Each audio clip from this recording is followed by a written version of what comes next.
Presented by Honda. At the Checkered Flag event, the real victory lap is the drive home. Well, you could not ask for a better night for a ball game. The roof is wide open here at Rogers Center, the middle game of a 3-game set between the Blue Jays and the visiting Los Angeles Angels, managed, of course, by Mike Scioscia. And a look at the lineup for the Angels tonight. It includes in the 3-hole Justin Upton, a guy who in limited at-bats has had a lot of success against Aaron Sanchez to the tune of 5 for 7. And down in the 6th spot, really one of the very best shortstops in the game. And Andrelton Simmons doesn't get the credit that he deserves. Tremendous defender and a much improved hitter over the last couple of years. They will face Aaron Sanchez, who will make his 10th start of the season. It's just his 2nd career start against the Angels. He matched up against the Angels back in 2015 right here at Rogers Center and lost the tough luck ball game to Hector Santiago. Last time out, Aaron pitched against Oakland on Thursday in the 4-game series opener. And he threw too many pitches all throughout the game. 29 pitches in the 1st inning. 27 in the 3rd and 21 in the 4th. He's got to economize on that, and he's got to pitch from the middle out. He can't pitch from the outer parts in. He's got to start being aggressive and get that fastball over early in the count. The stuff is as electric as it's always been, but the walks, as Buck mentioned, the command an issue. 2 years ago when he won the ERA title, he was under 3 walks per 9 innings. This year he's over 5 walks per 9 innings. It'll be Ian Kinsler, Mike Trout, and Justin Upton here in the top of the 1st for the Angels on the heels of a 5-3 win for the Blue Jays last night. Our home plate umpire tonight is the crew chief, Mark Wegner. He signals that it's time to go, and Aaron Sanchez is ready to roll. And he's in with a fastball for a strike. Russell Martin has tried to encourage Sanchez to be more aggressive and just pound that zone with the fastball and let that fastball work. Another thing that's different for Aaron this season, he's hit 6 batters. He's hit 6 batters in just over 50 innings. In his ERA championship season a couple of years ago, he hit 5 all year. There's a curveball early on. It's a pitch that has been a topic of much discussion about, as you know, the increased use of the changeup, the decreased use of the curveball this year for Aaron Sanchez. We see a curve early in this game, and then back to the fastball for a foul off. Yeah, in his last start, he threw 97 pitches against Oakland. He only threw 11 curveballs. And he threw 26 changeups. For me, that's too many changeups. I think you need to throw more fastballs and curveballs and use that changeup as a pitch of decision. When you get to a point where you're going to try to fool the hitter, then you can throw the changeup, but use it as a surprise pitch. And there it is. The changeup, a swing and a miss, and he gets Kinsler. See, that's a great example of how you should use a changeup. He threw a fastball for a strike to start the at-bat. He threw a good curveball next, and then he's got 2 strikes on a very good fastball hitter who hasn't seen the changeup until this swing and miss pitch. That's how you use the changeup. Get ahead with your fastball, put them in a swing mindset, and then finish them off with the changeup. So a very good start to the ball game for Aaron Sanchez as he strikes out his first batter. Now here's Mike Trout, held in check last night by the Blue Jays. And the curveball is down and away for ball 1. Trout went 0 for 3 with a walk last night. And a bit of a tailspin over the last week, but still hitting .289, 14 homers. He's got 10 steals on the season and an OPS well over 1,000. And that's a call. That's a pitch right there. If Sanchez can get that at the knees, the ball is going to be on the ground a lot more, and that's a big key to Aaron's success.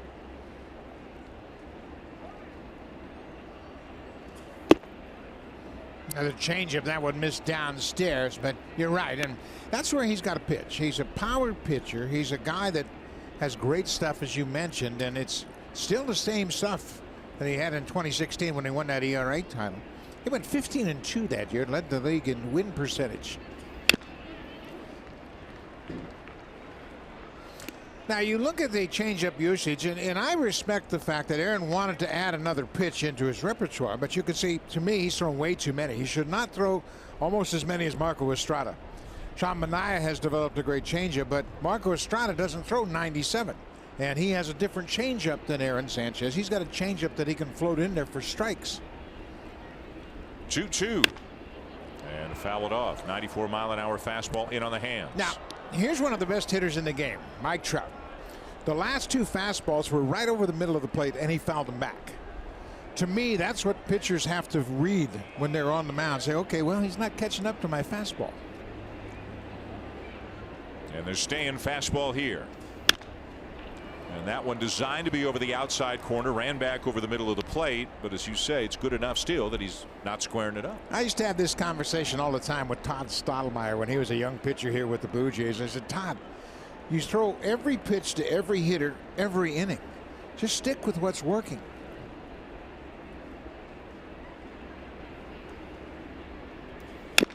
Changeup fouled off. Do you think it's an issue that the fastballs say 94 and the changeup's 89, 90? There's not that much of a velocity separation between the two. I think it's fine. I think the velocity is fine. And you know, ideally, you know, most changeups are 9-10 miles an hour slower than the fastball. But I think his movement makes up for that. That's a good pitch. You got to have that pitch.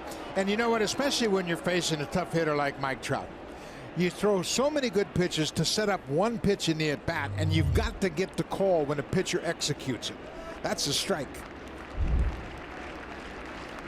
3-2. And a ground ball out to second. Big hop for Travis. Trout retired. The Blue Jays defensively have really kind of kicked it around a little in the month of May. They've committed 17 errors in 20 games, and Gio Urshela is at shortstop. This is just his 7th career start at shortstop. He's made 6 of those starts since coming to the Blue Jays. He's a terrific third baseman. So far, he's played well in the field. But sooner or later, you're going to have to get your regular shortstop back, and the regular is Diaz at this point. And Diaz getting closer. May not be that far away from rejoining the team. Early news out of Dunedin tonight that Randall Grichuk has hit a home run. He's in a rehab game down there, and he's itching to get back, get whatever role he can reclaim, even if it's just as a platoon outfielder at this point, perhaps with Granderson, with Pierce being further away. Here's Justin Upton with 2 down and the bases empty, no score. Top of the first inning here at Rogers Center. Russell Martin, I know, has had this conversation with umpires, but one thing you can say to an umpire before the start of this game: stick with his fastball. It moves a lot. It starts out off the plate, but it comes back over the plate, so stay with it. Backhanded by Urshela. And it's a 3-up, 3-down inning for Aaron Sanchez. A strikeout and a couple of ground balls for the Angels in the top of the first.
Oscar Hernandez with a left-hander on the mound for the Angels tonight.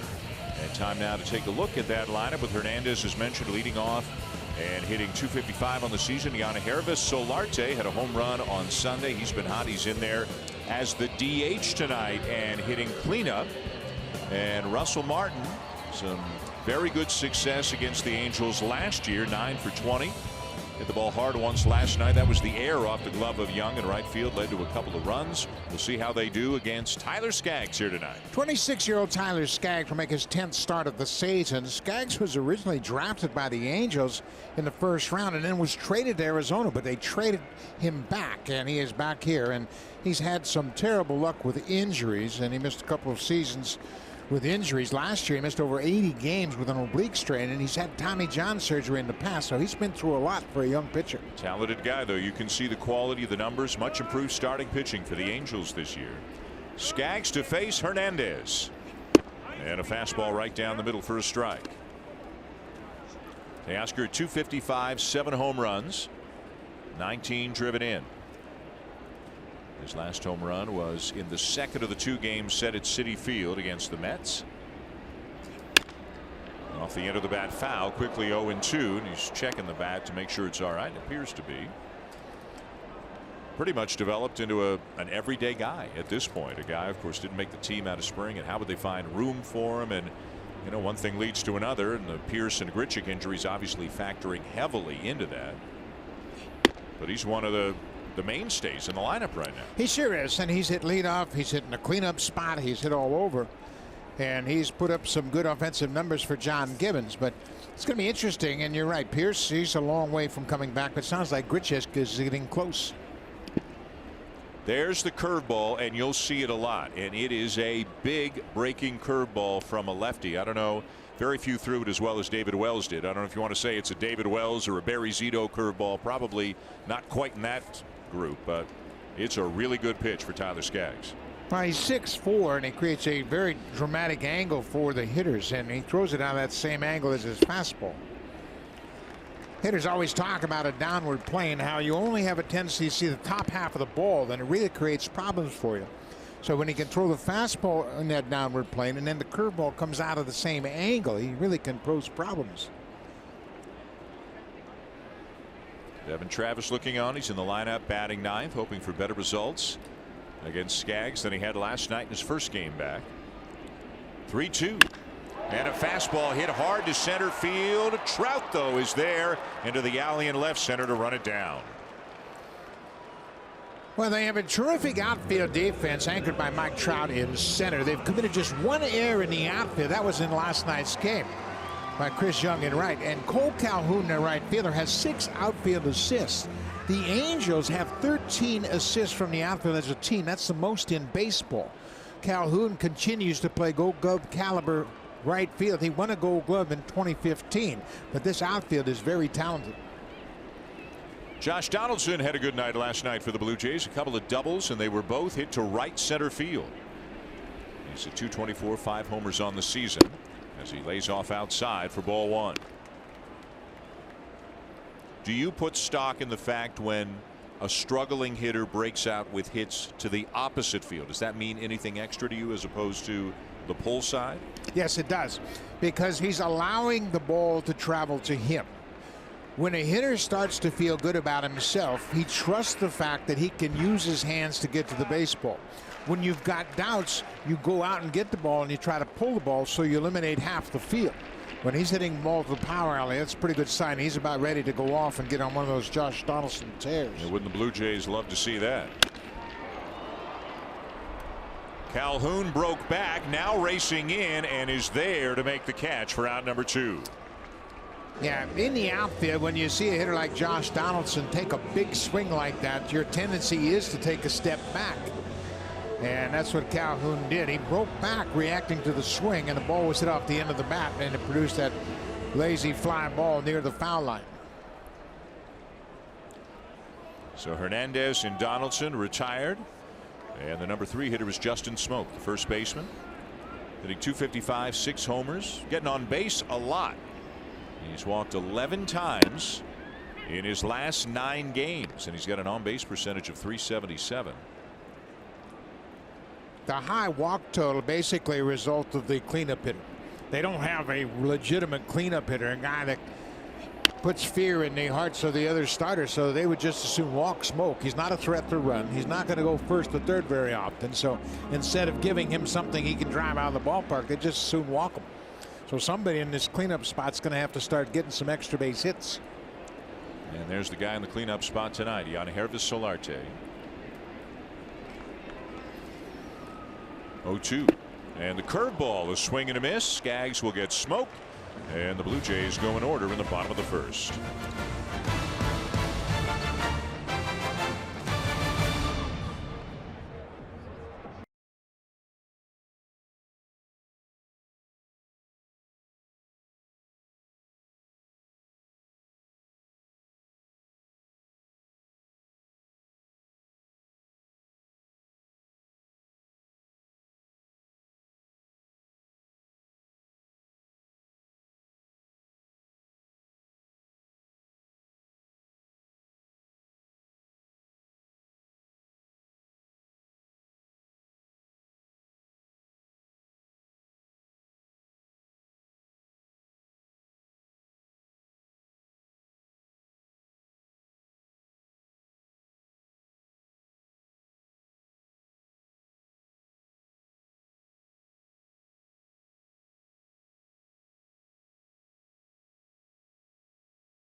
Games sold to Facebook. It will not be available on Sportsnet TV. You can find the game on the Blue Jays Facebook page, and it will be available as usual on Sportsnet Radio.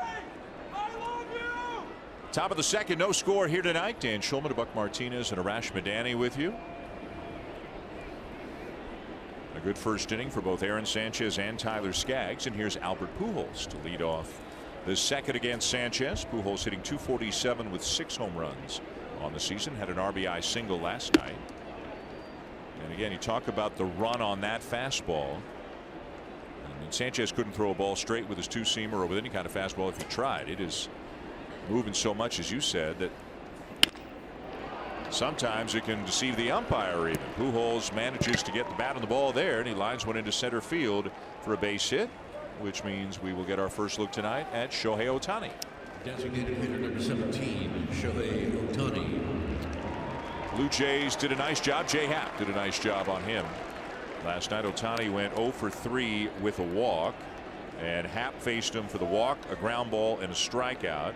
And then Tyler Clippard got him to pop up to win the ball game. Yeah, he's just 4 for 20 against lefty pitching. They have picked their spots to use him, and now he's facing a right-hander. He's hit .343 against right-handed pitching.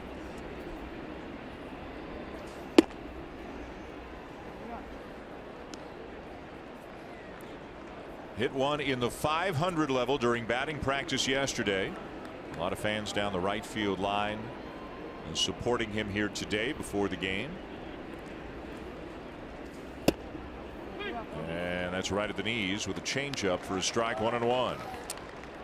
Ohtani, as you can see, and Jay Happ saw this last night, he's got a lot of moving parts in his setup. His feet will move, his hips will move, and sometimes he can look a little out of sorts up there, and then he hits the next one 9 miles. There's a good fastball at 95. You see this a lot, and I've watched a lot of Japanese professional baseball. There's an awful lot of animation in the box. A lot of guys move around, and we saw Ichiro for so many years, of course, and he moved an awful lot. But one thing, when that front foot hits, his hands are in a very good hitting position.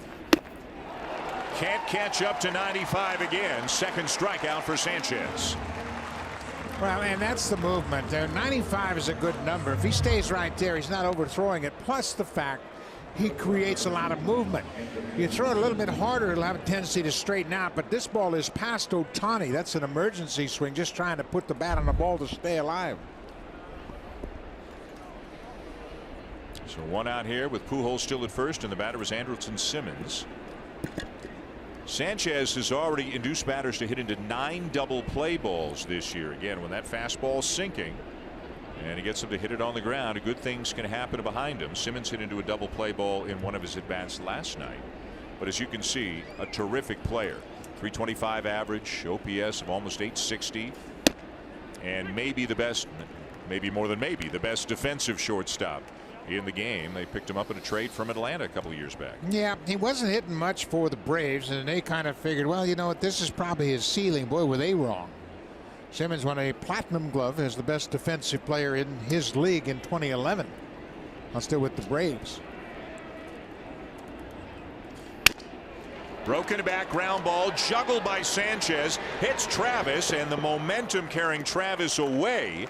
And with Simmons running pretty well, not even a throw, but they'll get the lead runner. Devin did a heck of a job of making up his mind not to throw it, because once Aaron bobbled the ball, the timing was disrupted, and then Aaron's throw was to the third base side of second. Watch the bobble, and then watch where Travis is when he catches it. He's first going to go field it because he thought it might be past Sanchez, but he makes a good decision in not throwing that throw. He was off balance, and Simmons, he absolutely got deep in his kitchen with that pitch, but the timing was disrupted, and they did a nice job just to get that lead runner at second. Travis has been in the middle of some good defensive plays since he's come back from Buffalo. A couple of double play balls last night. 2 down now, and Simmons at first for Zach Cozart, the third baseman for the Angels, the former Cincinnati Red. Off to a bit of a slow start this year, hitting .223 with 5 homers. A lot of right-handed batters in the lineup for the Angels, so that fastball for Sanchez running right in on their hands for the most part, and we saw that to an extreme with Simmons. Yeah, he barely had that above his hands where he made contact, and that was below the label. So Aaron should get a lot of positive feedback about that pitch to Andrelton Simmons.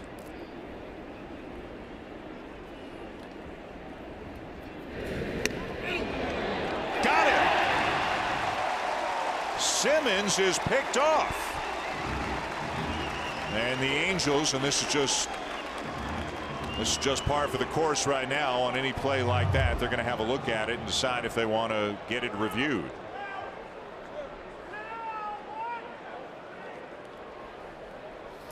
Watch how Simmons goes for the outside corner of the base, the farthest point from Smoke, and I don't know, that's pretty close. But Smoke puts the tag on the hand, and they get the call on the field, but the Angels are going to have a look at it. Boy, they're taking a long time. They are. Their 30 seconds are up, and Mike Scioscia's talking to the home plate umpire Mark Wegner as if maybe there's some sort of a communication issue or something like that, and now they do want to take a look at it. Yeah, they're going to look at it. The Blue Jays have had a couple of games here recently where they've had problems with their video review communication, so that was a possibility. But that's the one area where they've really got to clean this up. They've got to figure out a way to make the managers make their decision quicker. And the way I would do it, eliminate the communication between the bench and the clubhouse. Leave it to your baseball people on the field. You've got Alfredo Griffin, you got Mike Scioscia, you got a lot of baseball talent. If it's in your gut that the call needs to be reviewed, challenge it. Give the teams 2 challenges instead of 1. And then they would be more careful in how they use these challenges. You can make a case that he got the hand back in there ahead of the swipe tag there from Smoke, and that's what it's going to be. It doesn't take too long, so they will overturn the call. The Angels will retain their challenge, and the top of the second isn't over just quite yet.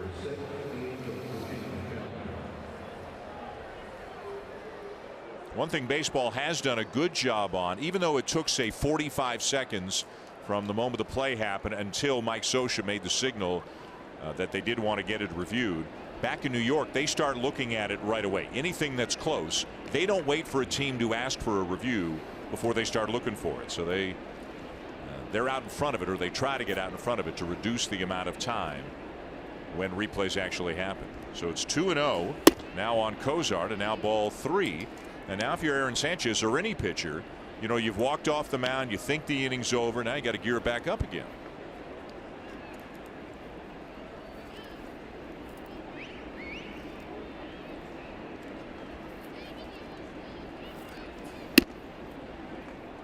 And a high strike that is not called a strike, and you can see Now perplexed Sanchez is. That's called ball 4, and it's first and second with 2 down. Yeah, there have been a couple of pitches, especially up in the zone, that have not gone Aaron's way, and this one looks like it comes back and catches plenty of the plate, and it certainly looked like it was low enough to be a strike. So the inning continues. 2 on with 2 out for the catcher Martin Maldonado, who stayed hot last night. 1 for 3, had a double. He's hitting up over 380 the last few weeks to get his average to 250 on the season. He yanks one way foul into the first row of the second deck down the left field line. Yeah, he was hard charging after that walk, thinking he was going to get a first pitch strike. He guessed right, but it was on the inner half, and he was able to get it out front, but pulled it well foul. Simmons out at second, and Cozart is the runner at first. 2 down.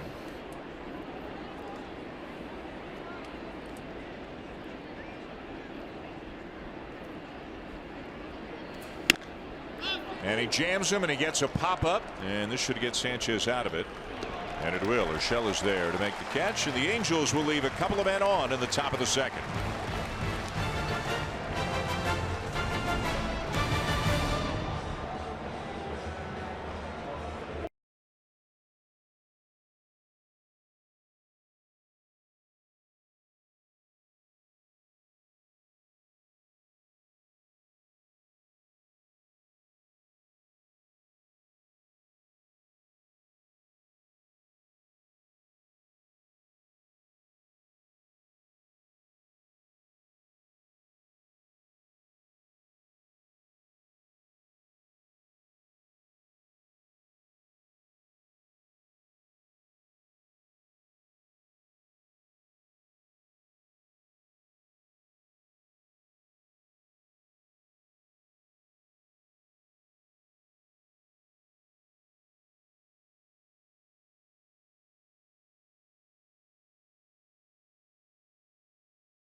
Like Trout so far, a 2-time MVP, an all-star every year since his sophomore season, and perhaps the best player in the game today.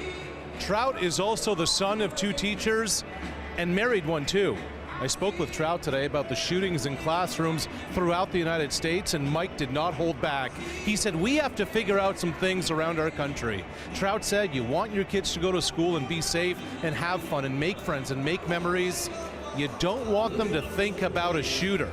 While we were chatting, Trout paused and added, we have to figure out a way to prevent these crazy, and then stopped again and even got a bit emotional. Astros manager A.J. Hinch this week told reporters in Houston, there is no reason for our schools to be combat zones.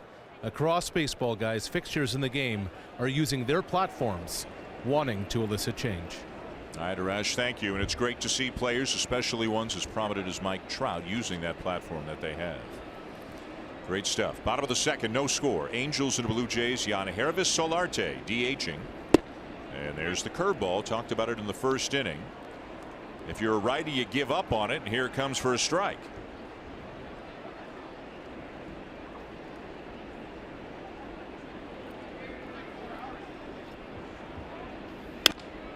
And a changeup. Solarte's out in front, pops it up. And Pujols is there for the first out. Tyler Skaggs is a guy that won't overpower you with his fastball, but he throws a lot of fastballs, and then when he does use that curveball, it's very effective. We talked about how he creates the same angle. The fastball release point is the same as the curveball and the changeup. It's a simple approach, but a very good one because he throws a lot of strikes. And we factored in he's 6'4", standing on top of that mound. He presents a very challenging image to the hitters. Let's see how Kevin Pillar fares against him. And he takes fastball a little bit up or outside. Strike zones, but a little small both ways at the top of the zone in the early going here tonight.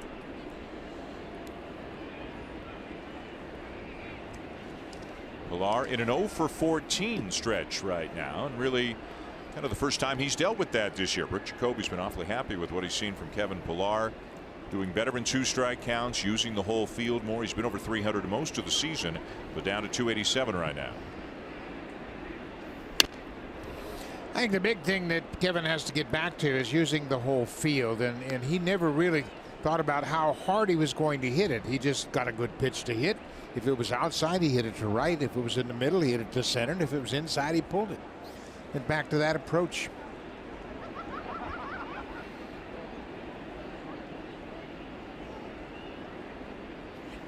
John Gibbons was asked before the game about what he has seen in Pilar in recent days, and he said maybe swinging too big, trying to do too much instead of almost, and he didn't quite say this, but almost like having a 2-strike approach all the time. Just, not trying to do too much with it. The ball comes off Pilar's bat with a lot of velocity. I mean, he makes solid contact when he's in a groove. Calhoun will have another play here and right, and that's 2 down.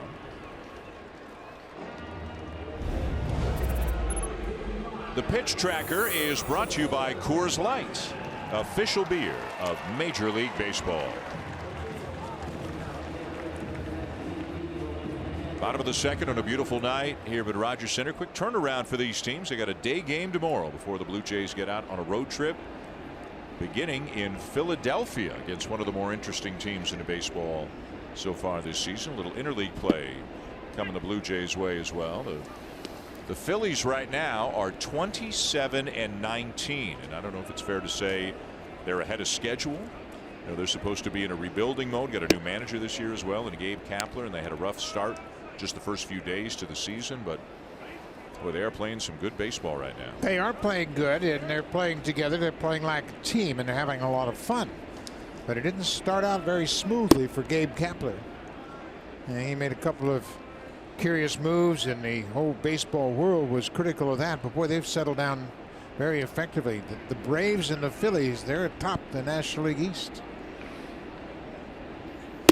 And on Sunday, the Blue Jays will see Nick Pivetta, a young man from Victoria. They'll oppose Jay Happ in the third and final game of that series.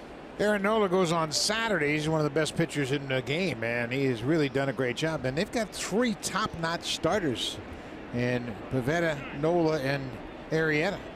Blue Jays will not see Arrieta. Sam Gaviglio is going to go on Friday, and one of those 2 guys is expected to go on Saturday. Either Joe Biagini or Jaime Garcia, depending on the outcome of a throwing session for Garcia tomorrow afternoon. Martin didn't like the call, thought it was outside, but he gets rung up on strikes, and it's scoreless at the end of 2.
And the Blue Jays, presented by TD. The first 20,000 fans that night will receive a Blue Jays Pride hat. It's Friday, June 8th, when Baltimore comes to town. 7 o'clock start. BlueJays.com for tickets. The 8th of June will also be John Gibbons' 56th birthday. Guys? All right, Rash, thank you. Top of the third here, as you can see, under An open roof at Rogers Center, but a very nice evening. The Angels and Blue Jays, no score. And number 9 hitter Cole Calhoun, the right fielder, will lead it off against Aaron Sanchez.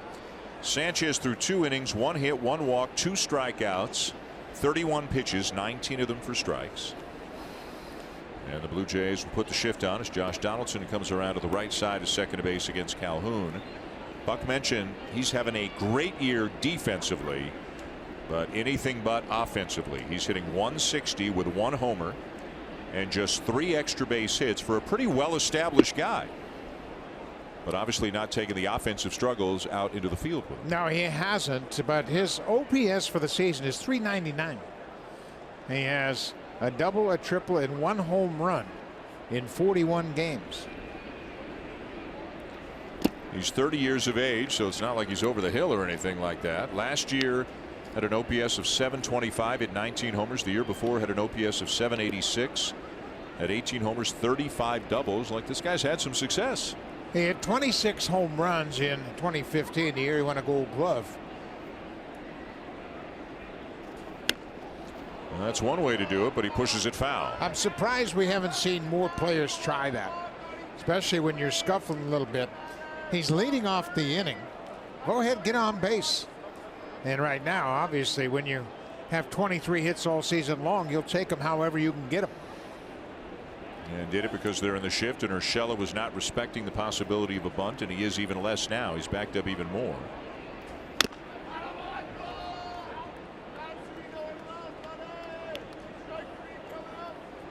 There's been talk of the suggestion, well, we should ban the shifts. Well, no, we should ask players to choke up, go the other way, put the bat on the ball. Take advantage of those big gaping holes in the field. The 2-2 on the way, and a changeup misses outside, a full count. Leadoff hitter Ian Kinsler on deck. Angels come in 26 and 22. They've lost 6 of their last 7. And they are in 3rd place in the American League West. The Houston Astros, the defending World Series champions, are the leaders, and they got another win this afternoon. A ground ball. Here comes Donaldson, and he's got time, so that's 5-3 on your scorecard. Let's send it to Jamie.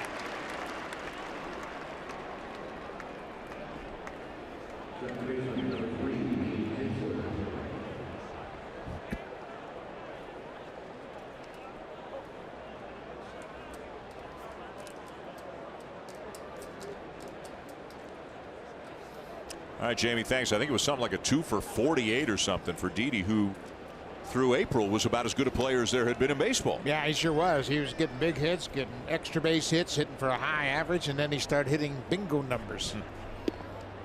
Oh, 81. Yep. We mentioned Houston got a win this afternoon. I don't know about you. I just, what Justin Verlander's doing is absolutely unbelievable. Got another win today, 1 run in 6 innings, struck out 9. He's now 6-2. He lowered his ERA to 1.08.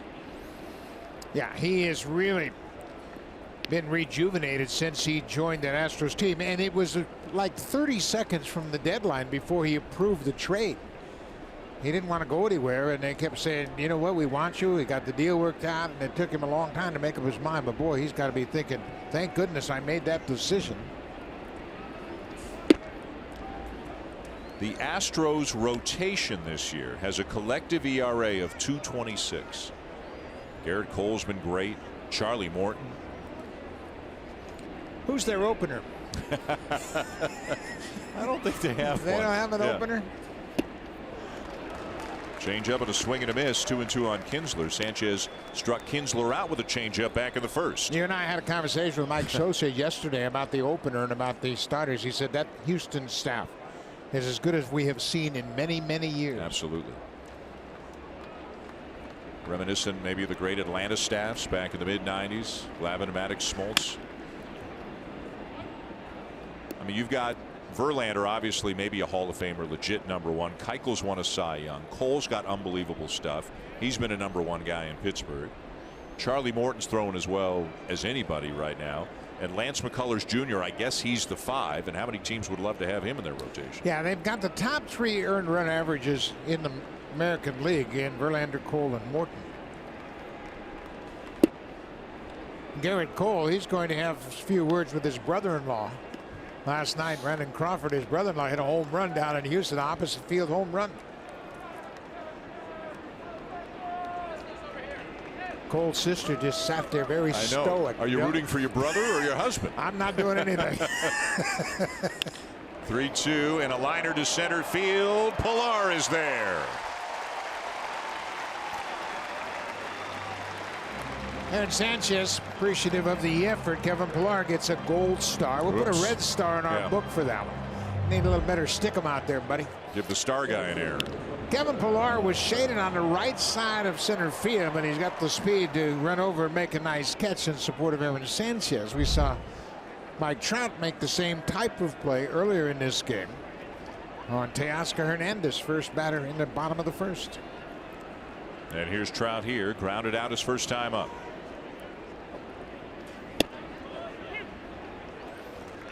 Arash Madani was talking about Mike Trout. He grew up in south central New Jersey in a very small area, Millville, and near Vineland, New Jersey. It's really a farm community in the middle of the state.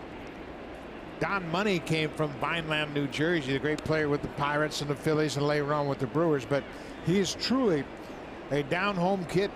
He married his high school sweetheart just this past off season. Still lives down in Jersey. And he has a lot of respect for the way he grew up. In hindsight, and hindsight's always 20/20 as the expression goes, isn't it amazing that he was the 25th overall pick, that many teams passed on him? And some people say, well, he played in the Northeast and those kids don't get as much exposure. The weather's not so great sometimes. And man, oh man, as soon as he got into professional ball, I mean, he was destined for stardom. Well, you can look at him and say, well, that guy's special. And even without moving around and doing anything on a baseball field, when he walks out onto the field, you go, that's a special guy right there. I don't know who he is or what he does, but he's special. 3 balls and a strike. And ball 4, that is the American League leading 43rd walk drawn by Mike Trout. And that walk helps your on-base percentage, and that on-base percentage is part of your OPS. And Mike Trout specializes in OPS, actually 4th in the league. Mookie Betts doing ridiculous things so far this year. Mookie Betts and then JD Martinez. He likes his new home in Boston, and what a tandem those two have been for the Red Sox. Manny Machado. He doesn't have much help on that Orioles team, but boy, he's putting a terrific final season in Baltimore, if it is his final year. If he even gets through the year with the Orioles. If he doesn't get traded at some point. And there's a great two-seam fastball there from Sanchez. You can see that Upton offered at it, but it ran so far in on him. All he could do with it is foul it off his leg. There's the two-seam grip, and there's the movement. Look how dramatic that movement is. I mean, it started off the plate outside and broke all the way across the plate to the inside corner. And as a hitter, you think, okay, I got to go get that. So you reach out for it before you know it. It's right in on your thumbs. Trout, of course, is a threat to steal. He's 10 for 10 on the season. And he draws a throw.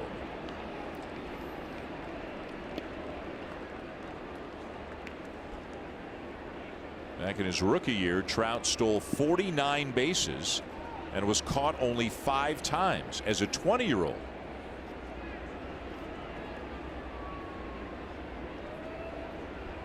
Not going.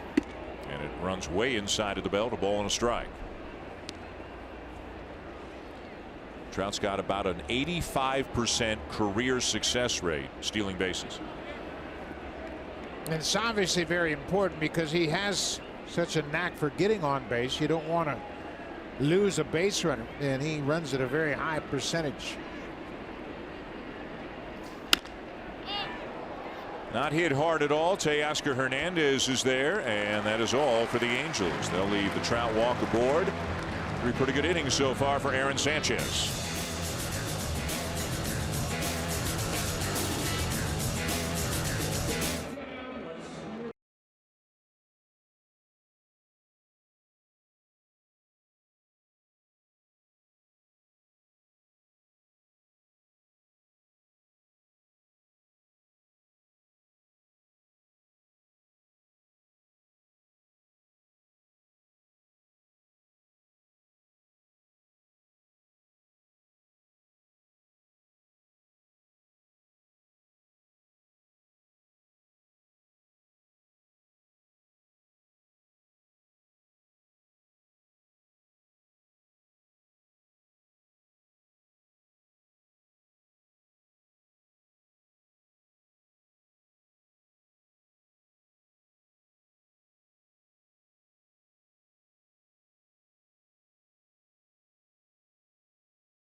56-game hitting streak.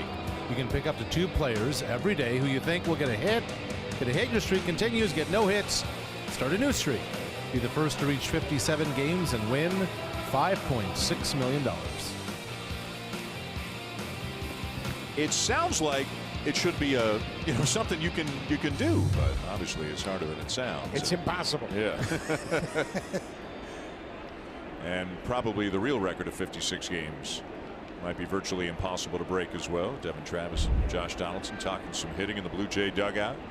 Whole different ball game from back in 1941 when Joe DiMaggio had a 56-game hitting streak.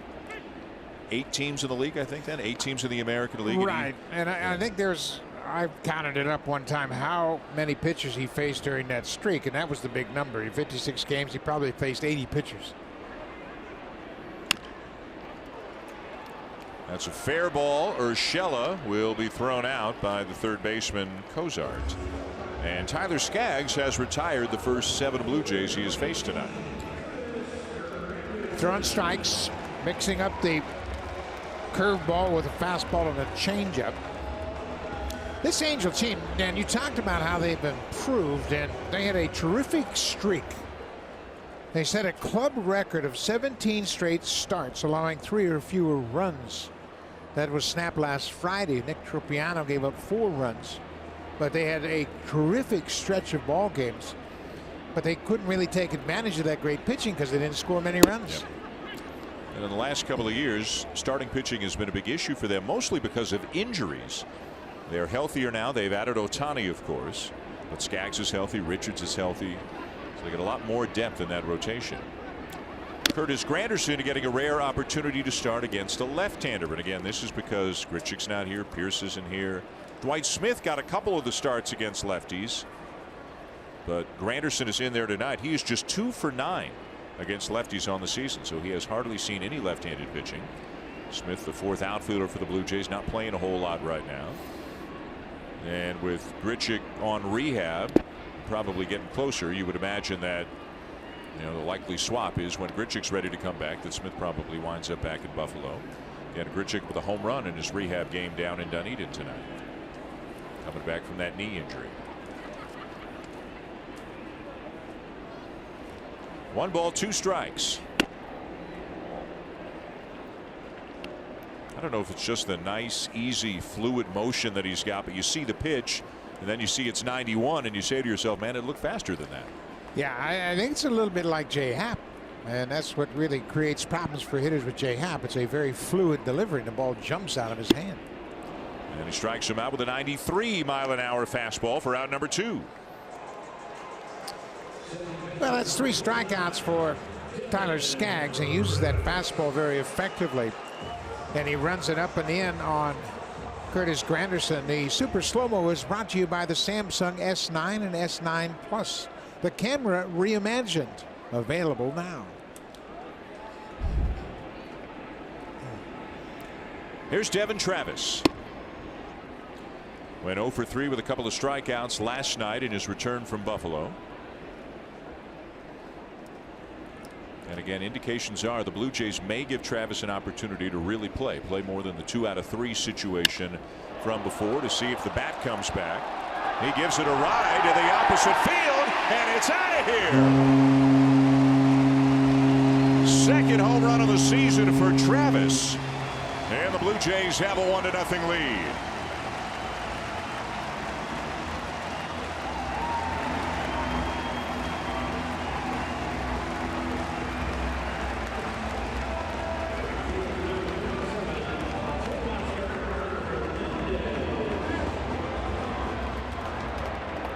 That's got to feel pretty good. Absolutely. Big smile on Devin's face, but it's rarely without a smile.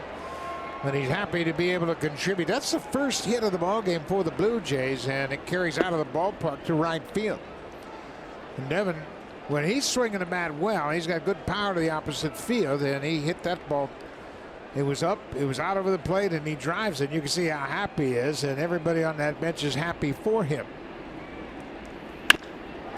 Now a liner into left center, a base hit for Teoscar Hernandez. Trout cuts it off. Hernandez on his way to second and in there.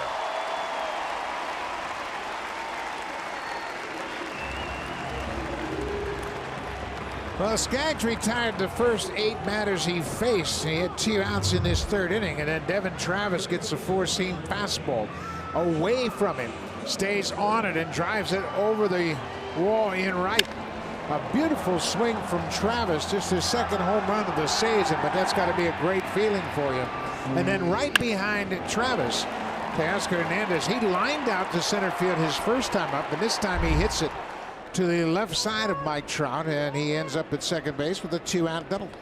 So the Travis homer, the Hernandez double, 1-0 Blue Jays, and here's Josh Donaldson, retired on a fly ball to right field, his first time up.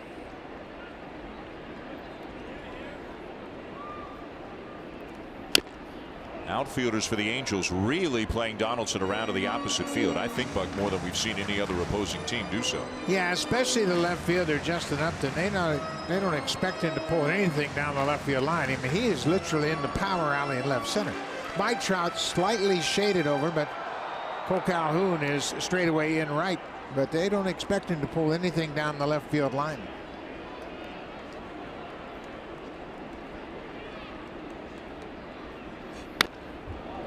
Fights off that high fastball, but it's 0-2. Aaron Sanchez, 3 good innings. Devin Travis, a home run. That's your story right now. Yeah, and Devin says, there's your run, Aaron. Now you go do the rest. Blue Jays looking to build on last night's 5-3 win and inch closer back to the 500 mark. They're 2 games under right now.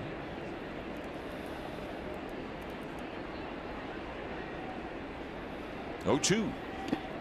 And the curveball's bounced in.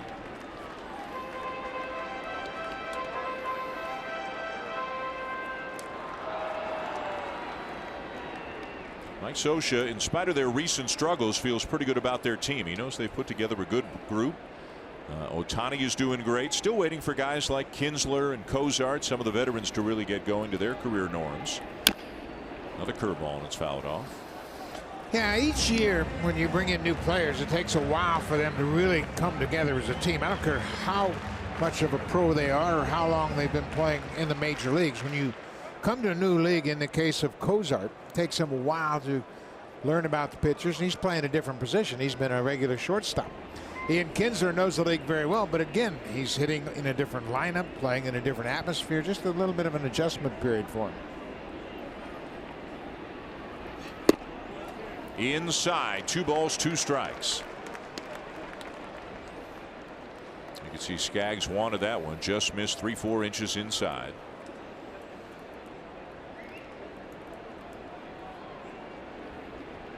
Hernandez, the runner, out at second with 2 down here in the bottom of the 3rd.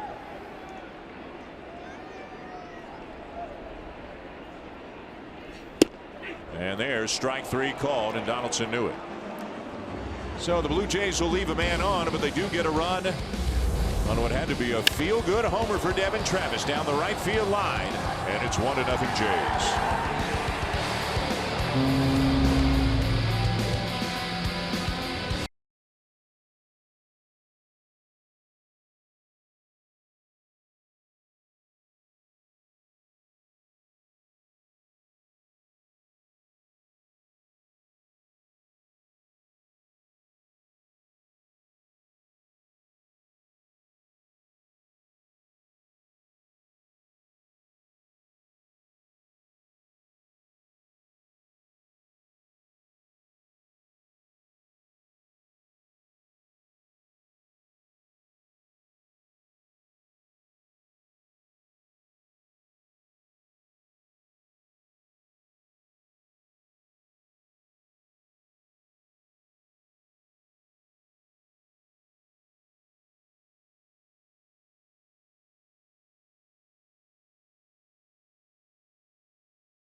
He had a rough spring training. There, Ohtani, as you see, had a leg kick.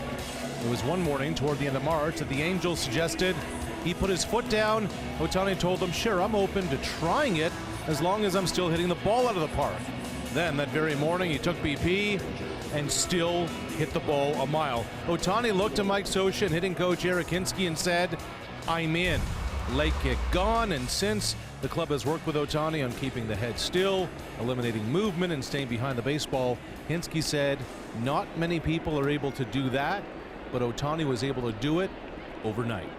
Guys? Hi, Darash. Thank you. You talk about adjustments, Buck, when you were talking about Cozart and Kinsler for Ohtani. New country, new culture, new language, new teammates, new everything. The baseball is different. The routine is different. The stretching and the BP, everything is different. Yeah, and he's only had just over 1,100 professional at-bats. So to see what he's done so far in his young career is pretty remarkable. This is his 26th game in the big leagues. A curveball for a strike to Albert Pujols with Ohtani on deck here as the Angels come up in the top of the fourth. Blue Jays up 1-0. Albert with a base hit to center his first time up. Now he lines one to right field, and Hernandez is there to haul it in. One down. Aaron Sanchez needs innings like this, where you have quick resolutions to the at-bats. He threw a good curveball, got the strike, came back with a fastball, get a line drive. He needs a couple of 7-8 pitch innings. He overpowered Ohtani with a couple of 95-mile-an-hour fastballs up in the zone back in the second for strike two and strike three.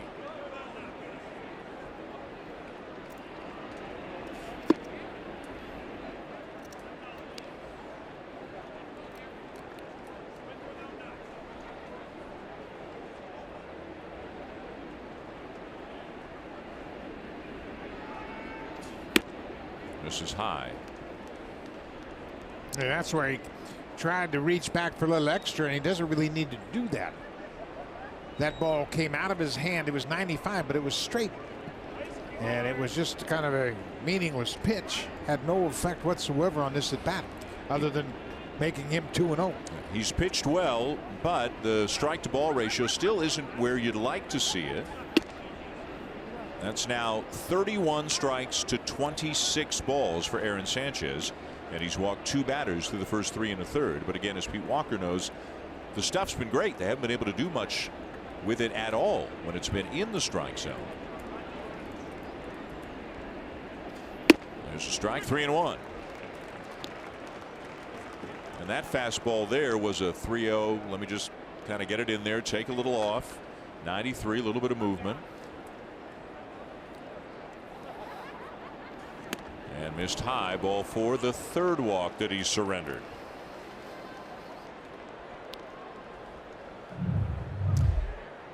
Shohei Ohtani, this is about an hour before the start of the game, and he created an awful lot of excitement down the right field line. You can see the fans clamoring to get a baseball autograph by Ohtani. He was very accommodating.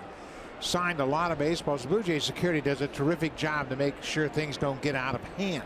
But we have seen this with Aaron Judge. We've seen it with Mike Trout. We've seen it with Shohei Ohtani. They become very accommodating for the young fans, and you can see them anxious to get an autograph, just to say hello, just to see him that close and personal. Anderson Simmons. I don't think the younger players really appreciate the impact they have on fans. 10 minutes out of your day, sign 100 autographs, and what an impact you will have. Mike Trout gets it. You We've remember seen that well all the time. I'm sorry, Buck. You remember well as both a player and then when you became a broadcaster, Cal Ripken. I mean, signing hundreds of autographs in Baltimore after games. There's a strike. They would line fans up in the aisleways so they could make their way down, and Cal would stay on the field after the game to sign autographs. It was the strangest looking sight. It's exactly as Buck described. You'd have people in the aisleway up 30-40 rows of stairs lined up in pairs waiting to walk down to the bottom and get an autograph from Ripken, and he would stay there till everyone was signed.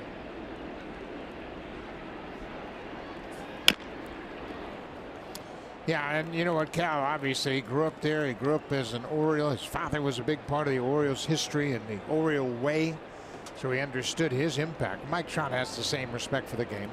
We've seen it with Aaron Judge, and there are guys around the game that really understand it, but it's such a small part of your day, and it has such an impact on youngsters, on old people alike, on the kids' parents, where you take time to sign an autograph and it has an impact on the parents. 1 ball, 2 strikes, the count on Simmons. Inside.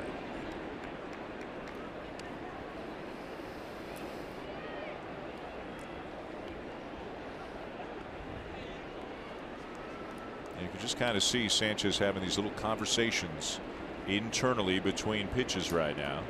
At times the command has been very good tonight. At times it has not. The stuff's been excellent. Just 1 hit for the Angels so far. There's a drive to deep center field. Pilar has it. And now Ohtani's got around second, and he will get back in time on his way to first on a deep drive that he thought for sure was at least going to be off the wall, but a terrific catch made by Kevin Pilar. A tremendous catch by Pilar, and it looked like it was going to be off the wall, at least maybe out of the ballpark, but Kevin never gave up on it. He had a good read on it off the bat. And Ohtani was all the way past second near shortstop, but watch Pilar get a jump. He breaks on contact and knew it was going to be close to being up against the wall. He catches it, and instead of trying to hit a cutoff man, he tries to airmail it, and the throw is off the mark. They had a shot at getting Ohtani, but then Pilar looks up, and there's no real cutoff man lined up to go back to first, so he double clutches and then tries to uncork a throw all the way to first, and just didn't get there in time. So a very loud second out off the bat of Andrelton Simmons. Another fine play made by Pilar out in center field. 2 down and a runner at first still. As Simmons is denied. He's probably saying, man, I can't hit a ball much harder than that. Just hit it to the wrong part of the park. Cozart walked his first time up.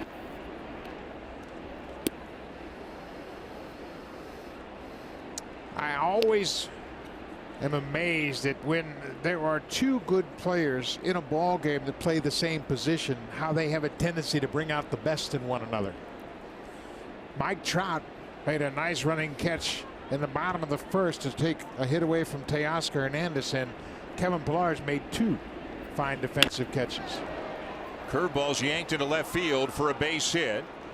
Ohtani will round second and then put the brakes on as Granderson gets it back into the infield. First and second with 2 down.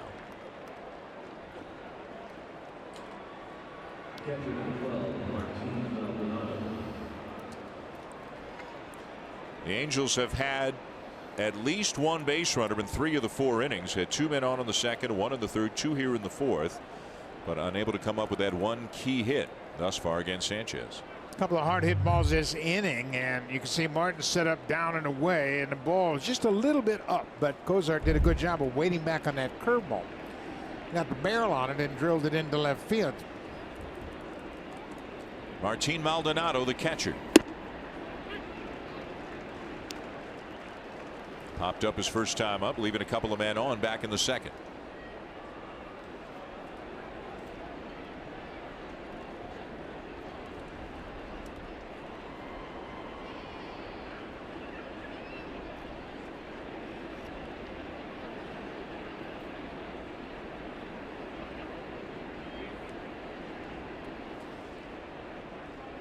Aaron agreed with the sign initially, then got on the rubber and had second thoughts. So instead of throwing a pitch he wasn't 100% committed to, he wants to see another sign from Russell Martin.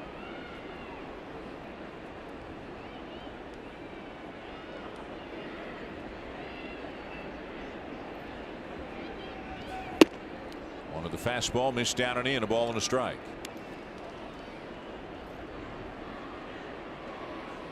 It's 3,000 hits, 600 homers, and 1,900 RBIs leading over the railing there. Yep. Yeah.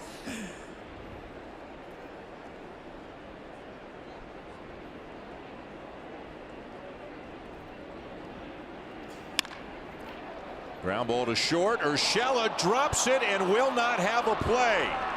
Everybody is safe on an error that extends the inning. That's his first error in 6 starts at shortstop with the Blue Jays. It looked like he was really undecided as to whether he wanted to throw this ball. He was thinking about going to second for a force out and kind of lost focus on catching the ball. Now he's looking at second, then he decides, well, I got 1 shot, and he's fortunate that he didn't throw that ball away. He was looking at second before he caught the ball, and then he's trying to find a place to get it out, and everything is too late.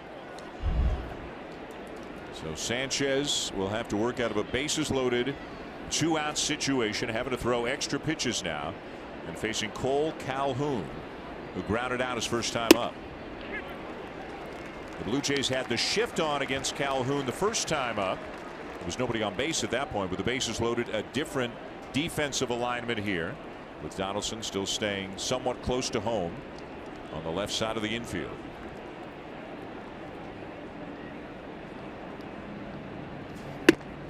The error by Urshela is the 18th error in 21 games this month. You put a lot of pressure on your pitchers. You should be out of the inning, and the pitchers have to throw 5, 6, maybe 10 more pitches in an inning. Plus, you encourage the offense. 4 alone on Sunday against Oakland. 1 ball, 1 strike. High fly ball to right field.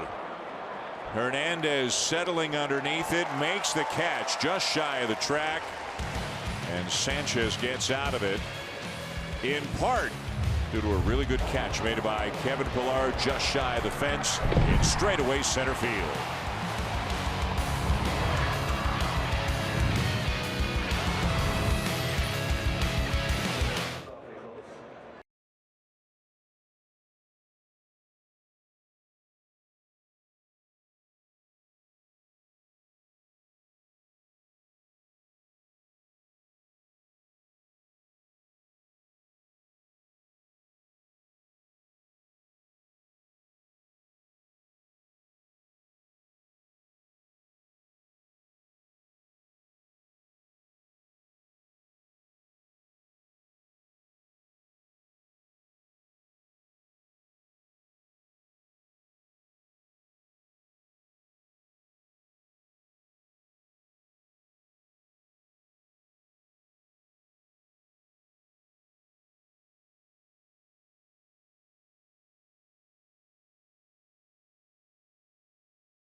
Available on Facebook. The game is part of Major League Baseball's package of games sold to Facebook, and it will not be available on Sportsnet TV. You can find the game on the Blue Jays Facebook page, and it will be available as usual on Sportsnet Radio. And yes, Marco Estrada will be on the mound for the Blue Jays. Nick Tropiano for the Angels. Quick turnaround of the day game.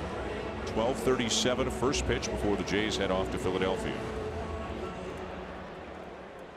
3-4-5 coming up for the Blue Jays here in the 4th inning. They're leading 1-0. A couple of switch hitters to start it. Smoke and Solarte against Skaggs. And around the batting cage today, some of the discussion was with the switch hitters and about the switch hitters. Do you take BP from both sides of the plate every day? And the interesting part was different answers from the two guys.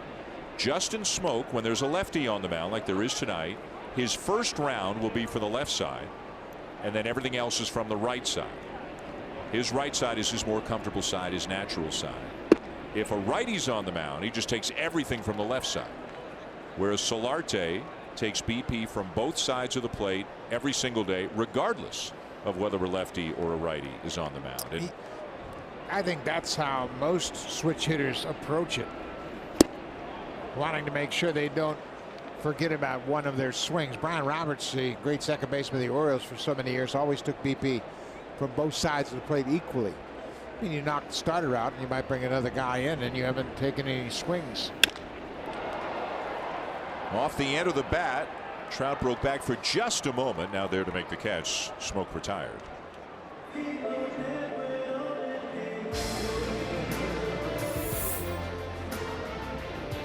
The Honda Checkered Flag event is back. Hurry in to grab the Civic that matches your game. With Buck Martinez and Arash Madani, I'm Dan Schulman. A middle game of a 3-game set between the Angels and Blue Jays.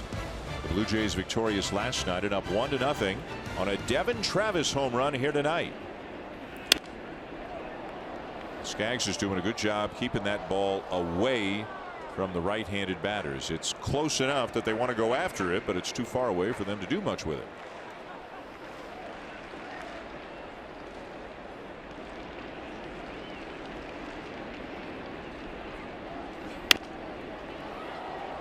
This is a new situation for Solarte. He's only DH'd 6 times, 6 games in his career. Coming into this game tonight, he's 5 for 25 as a DH. And I just don't know how comfortably he is doing it. But you're right, there's going to be a lot of shuffling here in another couple of weeks when everybody gets back. Grichuk will be first back more than likely. Then Diaz will follow him. It appears probably going to be a little bit longer. But you're going to have some guys coming back, and guys are going to have to fight for some opportunities to swing the bat. And even before then, Kendrys Morales not in the lineup tonight. And normally that wouldn't be much of a conversation starter, but he's been hot the last 3 games. But he is out to get Solarte in there tonight as the DH, because Solarte didn't play last night. And it's almost like Travis, Solarte, and Morales right now are 3 guys for 2 spots in the lineup, unless Solarte gets a couple of starts at shortstop. You know how you solve that if you're a player? Get hot. You get hot, then that'll guarantee you opportunities to play.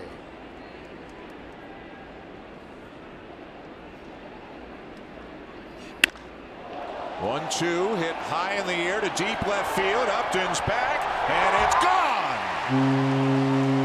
Solarte with his 11th on the season to extend the lead to 2-0. I think he was listening to you, Buck. That's how you guarantee yourself some playing time. His 5th home run of the season, hit against lefty pitcher. And he's gotten some big hits for the Blue Jays. And you know what? Competition breeds success. You get Devin Travis back, he homered. Solarte says, you know what, I'm not really happy DH. Well, you swing the bat, you hit home runs, you're going to play somewhere. I can promise you that. Managers are funny that way. Bruce Bochy, the longtime and a very successful manager with the Giants. I don't know if he calls it a policy, but it's just the way that he's done it or did it for many years. If a guy hits a home run, he's in the lineup the next night. Doesn't matter who's pitching. Doesn't matter how they got to get him in there. You hit one out, you play the next night. Well, this pitch is up, and watch how high it is. It's a 4-seam fastball, but he goes upstairs and still has a level swing at it. That's very similar to the way Dustin Pedroia hits that high fastball. He goes up and stays on top of it, and he drove it right out of the ballpark. Pilar lines one to left field, but Upton's there for the second out.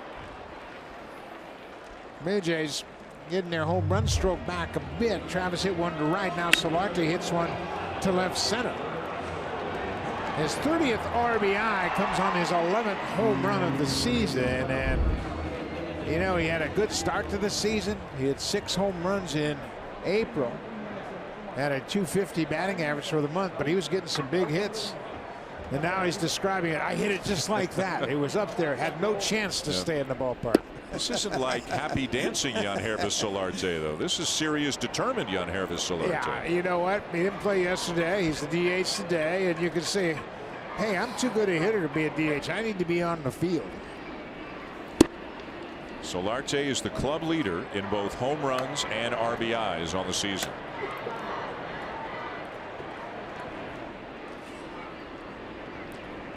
Russell Martin was called out on strikes his first time up. 2 down and the bases empty.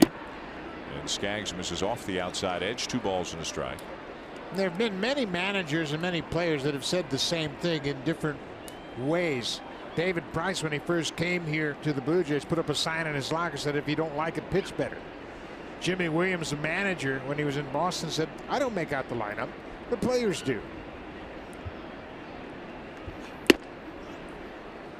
And there's the pitch that Martin wanted for Sanchez a couple of times, didn't get it. That pitch right at the top end of the zone has not been called a strike for the most part.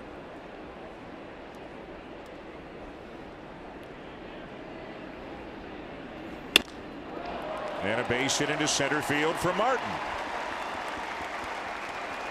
which will snap an 0 for 15.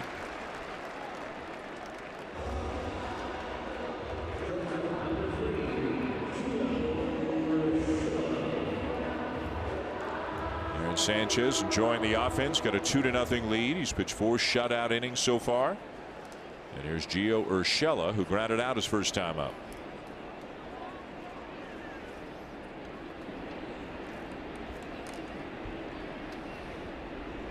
Home runs tonight for Devin Travis and Yangervis Solarte, giving the Blue Jays this 2-run advantage.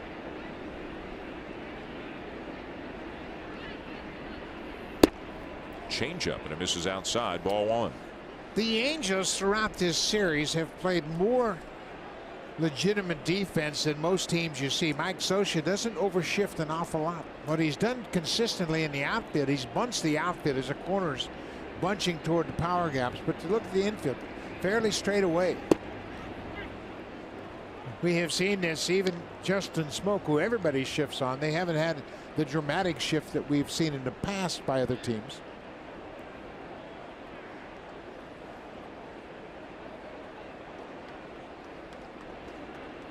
Mike Scioscia very hands-on with his catchers during the game.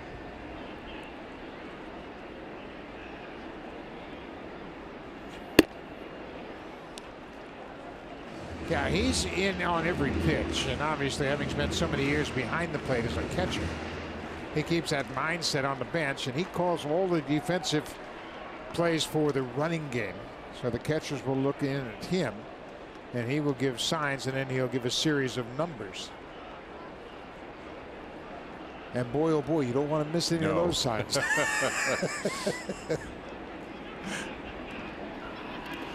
That curveball hit him, I think. And it did. Urshela got hit on the foot by that curveball.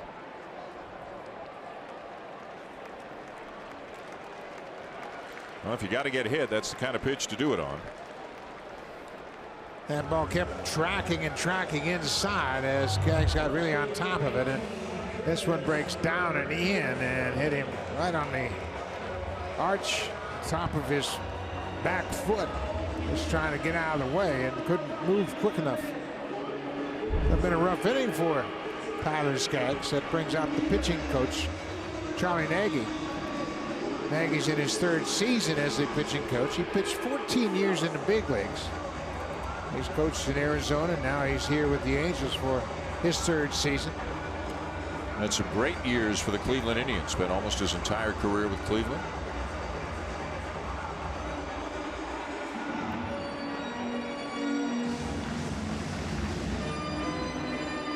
This is a long sit in the dugout for Aaron Sanchez this half inning. They've added a run, but it's been kind of a slow moving bottom of the 4th. And I'm sure Sanchez loves the offense. Doesn't want to sit too long unless they go get him some more. Granderson will try to do that. This might be a good time for Curtis to swing at the first pitch. Hasn't done it all year, right? Yeah, he has swung a couple of times. He did it in the Mets series to cross them up. But I was thinking he might get a fastball, but Skaggs was all over that. He dropped the curveball in there for a strike. Martin at second, Urshela at first, 2 down. And a swing and a miss at a high fastball, 0-2.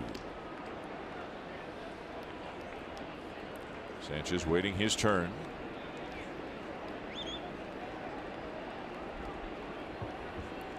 Skaggs retired the first 8 batters that he faced tonight.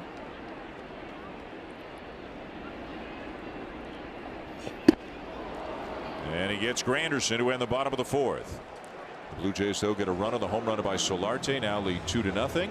Time now for a Blue Jays Central update. Here are Jamie Campbell and Joe Siddall in the Samsung broadcast studio.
You can learn technique, skill from former Blue Jays, including Robbie Alomar, Lloyd Moseby, Jesse Barfield, and Dwayne Ward. Register now at bluejays.com/camps. Arash, thank you. We go to the top of the fifth here at Rogers Center with the roof open tonight here in downtown Toronto, with the Blue Jays enjoying a 2-0 lead on the strength of home runs from Devin Travis and Yangervis Solarte. Aaron Sanchez is on the mound for the Jays, and as you can see, he's only given up 2 hits tonight. He has walked 3, struck out 2.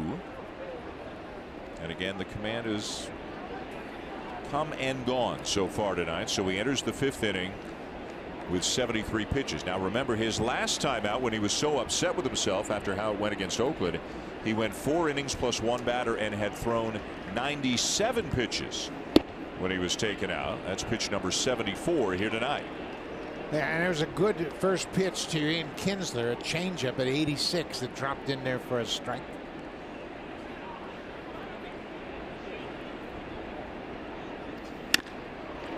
High fly ball to center. Pilar feeling for the wall, has room, just enough.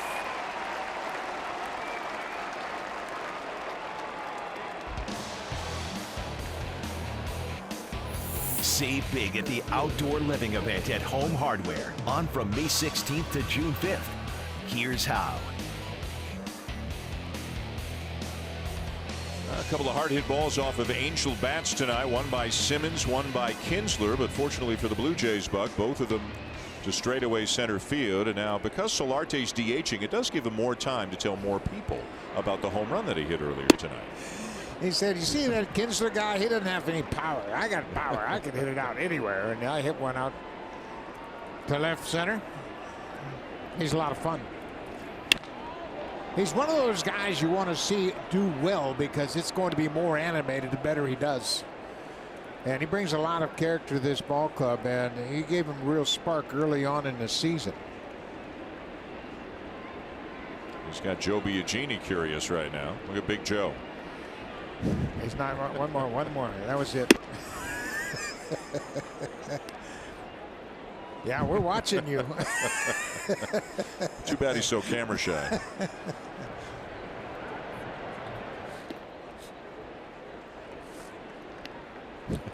Little peekaboo. Martin's got the best seat in the house down there, doesn't he? Martin, our cameraman, down at third. He sees it all. 2-2 to Trout. That's a strike. Yep. Hey, that's a strike, and Martin was set up outside, and Mark Wegner, the home plate umpire, he's sitting in that slot behind the left shoulder. And watch the umpire. He's got a perfect view of that inside corner. And because Martin was set up outside, he just had the strike zone go with the catcher and didn't stay true to the plate.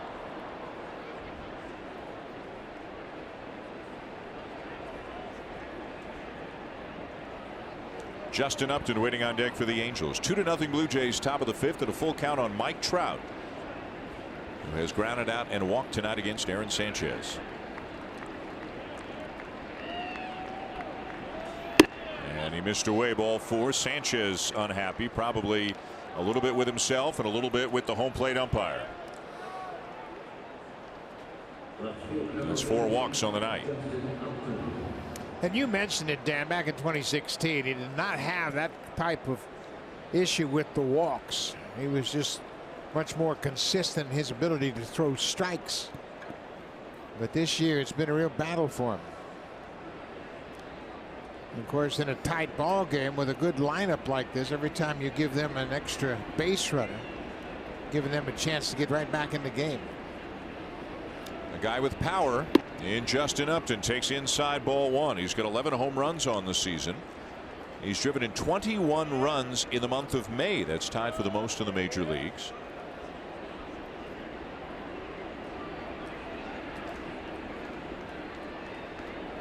Trout will get another 6 inches or so. He dives back in from a pretty conservative lead. I still think he needs to get out there another 10-12 inches before he feels comfortable about stealing. He's not been caught this year. He's 10 for 10 in stolen base attempts.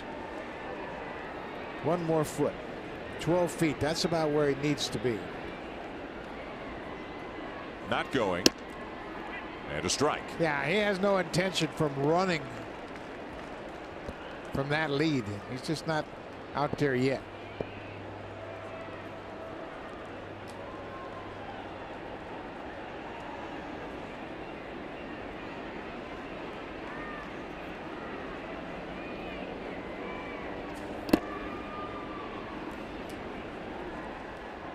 Trout makes that little turn as if he's going to run. In the middle infield, as a shortstop especially, he'll take one last look at that base runner at first base before he refocuses on the plate, just to see if that guy's breaking. So sometimes you can create some movement just by taking a step towards second and take that defensive player out of his position. There he goes. And the pitch is swing and a broken back ground ball to Donaldson. And he'll keep one eye on Trout before making the play on Upton for out number 2 as we send it over to Jamie Campbell.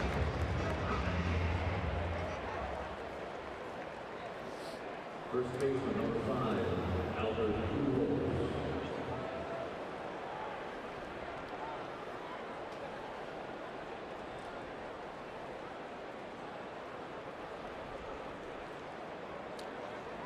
So it looks like a tough night for both starters. CC Sabathia for the Yankees, Doug Fister for the Rangers. The Yankees and the Red Sox having quite a battle at the top of the American League East so far, with Boston 33-15, a half game ahead of the Yankees, who are 31-14. The interesting thing for Boston, they've played 30 games against the East. The Yankees have only played 20. So Boston has chipped away at that tough Eastern schedule. 10 more games against the East than the Yankees. They've got the 2 best records in baseball right now, and it's not even close. The 3rd best belongs to Houston.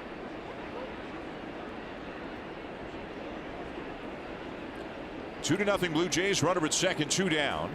And another curveball. It's back-to-back curveballs that missed down and away to Albert Pujols. You mentioned those 3 teams, and they have 30 wins. The only other team with 30 wins in the majors are Brewers. Brewers have 30 wins. The only team in the National League with 30 wins. And they have a 2.5 game lead over the Cardinals.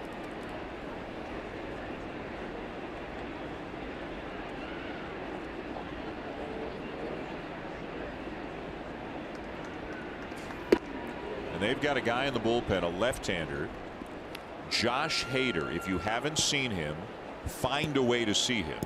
In 29 1/3 innings this year, he's given up 8 hits and he has struck out 58 batters. He's striking out 2 per inning. And he's not even the closer. Yeah, he is amazing at what he has done, and he picked up the slack when Corey Knebel was out with that hamstring injury. Knebel's back now. But you talk about a shutdown bullpen, back into that bullpen for Milwaukee has been terrific. Jeremy Jeffress, the former Blue Jay, he's got a 21-inning scoreless streak intact, and he has really pitched well. 3 balls and a strike on Pujols. Trout out at second, 2 down. And it's inside, ball 4. That is the 5th walk surrendered by Sanchez. He's up over 90 pitches right now with 2 down in the 5th inning. And Bucky just can't rein in that command this year. Yeah, and it's just all command, and that's where it gets down to the ability to throw strikes consistently.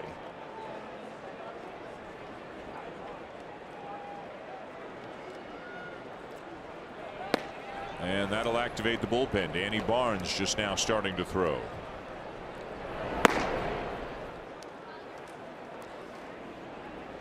Shohei Ohtani.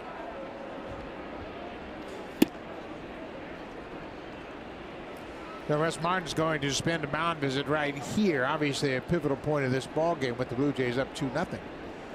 And Sanchez really pulled that last pitch and came out of his delivery and missed by about 2 feet from his target. So Russell wanted to get back and say, hey, man, smooth it out. Throw it to me. Don't try to reach back. He had this same problem in his first start against the Yankees when he really tried to overthrow it instead of backing off the gas pedal when he gets into tight situations. He steps on the gas pedal. And look at those numbers for Ohtani. Scoring position, 2 outs, 7 for 7 this year with 5 extra base hits. Well, it's about time he made it out. Yeah. He's due. 1 ball, 1 strike.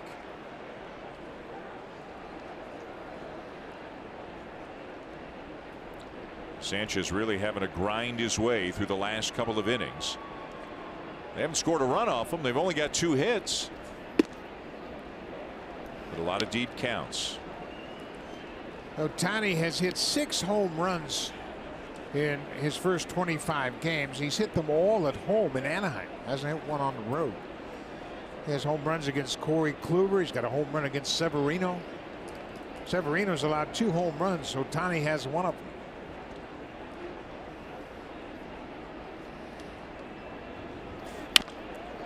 Two balls, 2 strikes now on Ohtani.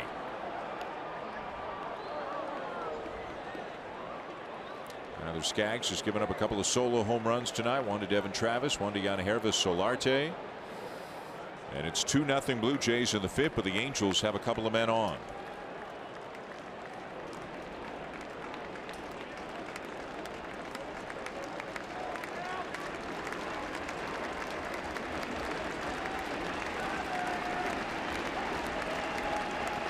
Trout trying to help him out. Curveball, and he bounces it foul off to the right. It was a pretty good adjustment there by Ohtani just to get a piece of that pitch. Yeah, he was able to use that bottom of hand and drive the head of the bat just to make contact with that curveball.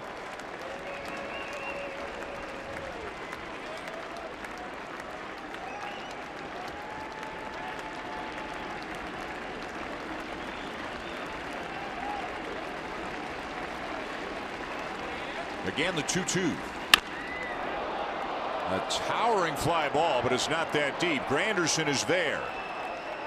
And Sanchez gets out of it. Walks a couple, but strands them. Still 2-0 Blue Jays.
Leads off. It leads for good.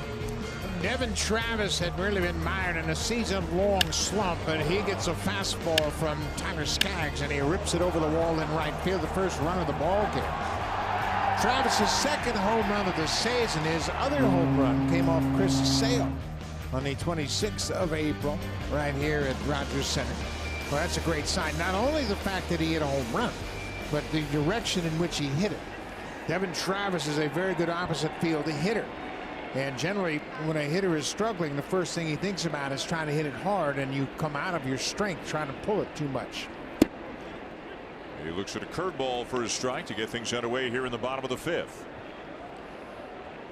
Look, remember when Jamie said a few moments ago the Yankees had just tied it at 5? It's now 10-5 for the Yankees. Gleyber Torres has homered again. Aaron Judge has homered. All this coming in the 5th inning. It's a 6-run 5th for the Yankees. The Bronx Bombers are exactly that this year. You know what they have? They have the most balanced lineup they've had in years. When you look at their lineup, and Gardner, Judge, Gregorius, Stanton, Hicks, Walker, and Duhar, Austin Romine's done a terrific job of spelling Gary Sanchez whenever he's behind the plate. He's hit .348. Down the right field line, Calhoun. And he's there to make the catch. Travis retired. Let's go to Jamie.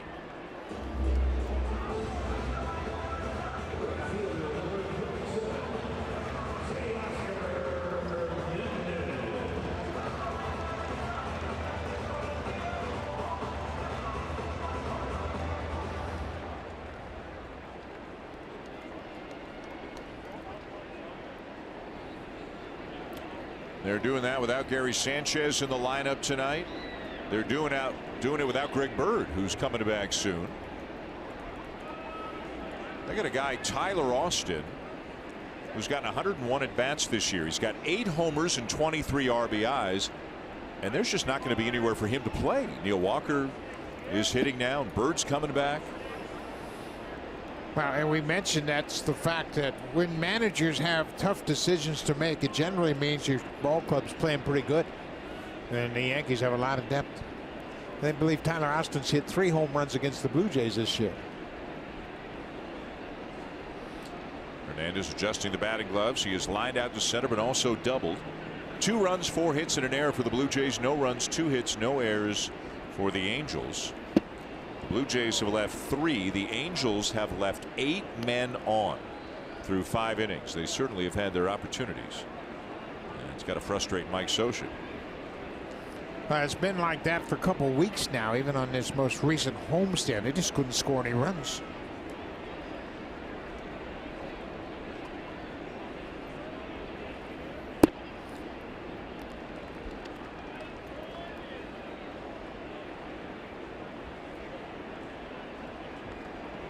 Skaggs at 72 pitches right now with a 1 down on the bottom of the 5th.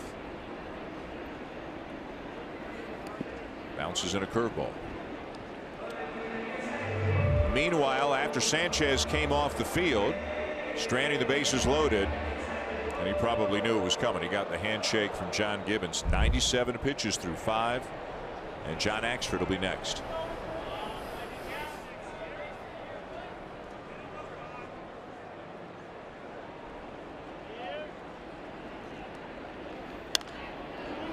Yeah, Aaron, I'm sure disappointed the fact that it's 5 innings, but he pitched out of some tough jams, and it was self-created, obviously, by walking 5. But you know what? I think it's a good move by John Gibbons. Instead of saying send him back out there for the 6th, give the bullpen a clean inning to work with. Plus the fact that Aaron's getting close to the end anyway with 97 pitches. So you get bottom of the order, and you bring in a fresh arm and give him a clean slate.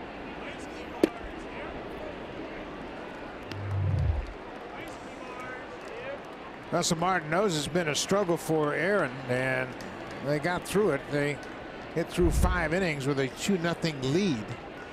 But it has been a struggle for Russell just as much as it has been for Aaron, trying to figure out how to solve this puzzle. 97 pitches, 53 of them strikes. And Hernandez chases a curveball down and in. The ball bounced, so Maldonado will fire down to first to complete the out. That's 6 strikeouts now for Skaggs. Teoscar had an idea he might get a breaking ball with 2 strikes, and there's the great grip. You can see the overhand spin. That's a 12-6 breaking ball, and Hernandez just chased the bad ball, but he saw it, kept his hands back, but it breaks down out of the zone, and he chased a bad pitch. That's 6 strikeouts for Skaggs now. There's Josh Donaldson, hit a fly ball to right field in the 1st, was called out on strikes in the 3rd.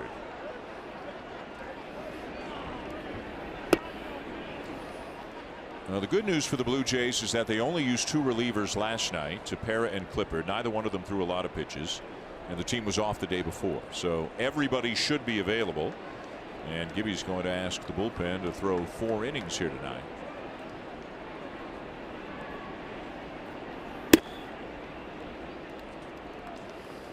Yeah, they should be okay. And by all accounts, everybody down in that bullpen suggests this is a real strong unit. The chemistry down there is terrific. They all try to help one another. They're always working together, trying to make sure everybody is primed and ready for their best efforts. And I talked to some of the younger guys earlier, how Axford and Clippard have really made a difference in bringing this bullpen together.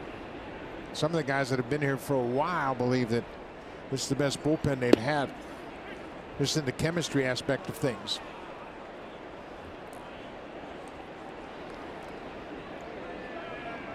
Something's got their attention.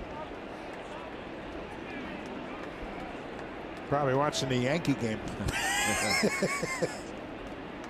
2-2 to Donaldson. And the count now full.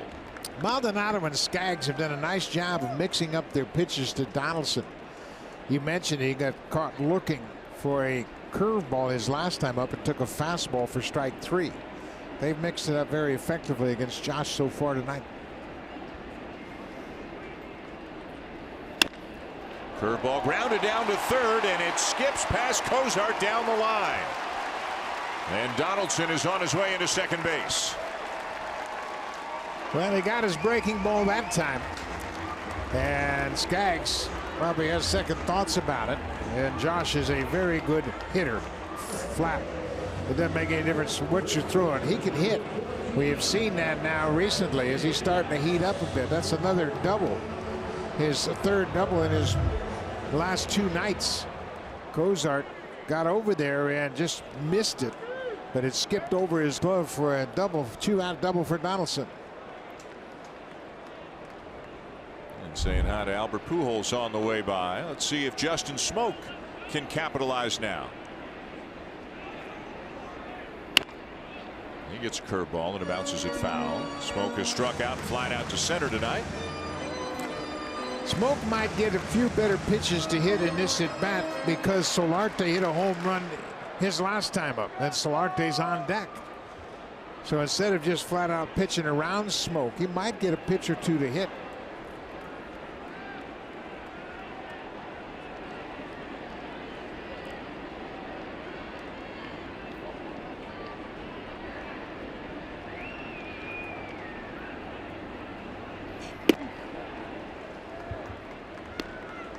Travis homered in the 3rd. Solarte homered in the 4th. Now the 2-out double by Donaldson. Here in the 5th, bringing Smoke up.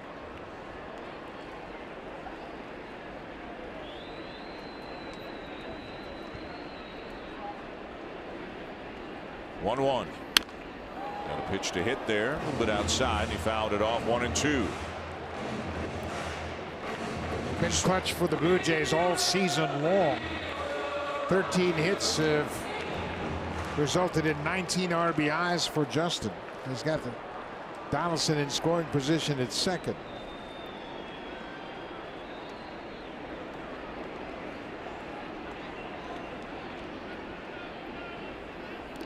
And that hit him. The second time tonight that Skaggs has hit a Blue Jay batter with a curveball. Donaldson came to third, but he'll have to go back on the play as Smoke heads down to first. And when a pitcher really tries to snap off his best curveball of the night, 9 times out of 10 he's going to bounce it. Just like a hitter trying to hit it too far. He's trying to make this curveball too good, and watch where it hits. It hits out in front of the batter's box and bounces up and hits Smoke on the leg. You talk about missing your spot. But Skaggs really tried to snap off a snapdragon hook and bounced it and hit Smoke. Charlie Nagy to the mound again. Pete Walker sitting with tomorrow afternoon starter Marco Estrada, who will face this Angel lineup. Marco's been good lately, and he's been good because he's been throwing strikes with his fastball down in the zone. And even before the results started coming around, his confidence was good. He felt he was getting close, and it finally paid off for him last time out. Solarte fresh off the home run an inning ago. Trying to give the Blue Jays some breathing room here in the bottom of the 5th.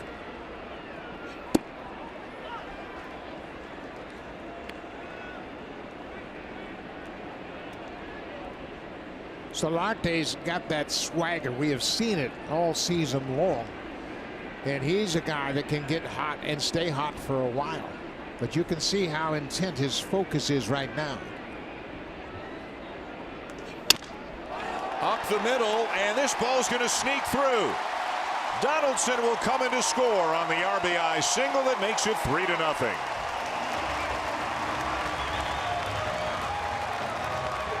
Big two-out hit for Solarte. He homered off Skaggs back in the fourth, and now he gets a base hit up the middle. Donaldson with the two-out double scores the third run for the Blue Jays, and just another good at-bat for Solarte. He doesn't get too big. He might have hit it off the end of the bat, but takes it right over the mound, and Donaldson scores easily. That's a big run for the Blue Jays. Short to the ball, not trying to do too much. Picks up another RBI, his second of the night. He now has 31 for the season. And again, the club leader in both home runs and RBIs has made it a 3-0 game. And the beat goes on. Here's Kevin Pillar. Takes the curveball down and in for ball one. Fly ball to right, fly ball to left for Pillar. Looking to snap what is now an 0 for 16.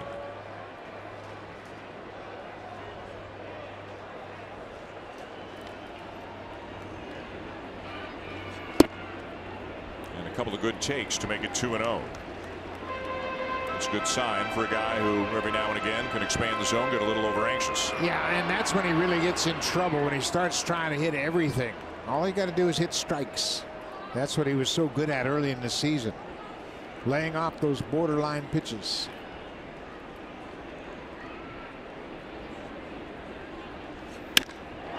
Gets the ball to hit, drives it to right center field. Trout on the run, and he is there. Good contact, but Trout runs it down. But the Blue Jays do add a run on the RBI single by Solarte and hand a 3-run lead to John Axford.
Sanchez tonight. That's the good news. The bad news is the 5 walks that elevated the pitch count and prevents him from pitching deeper into this game.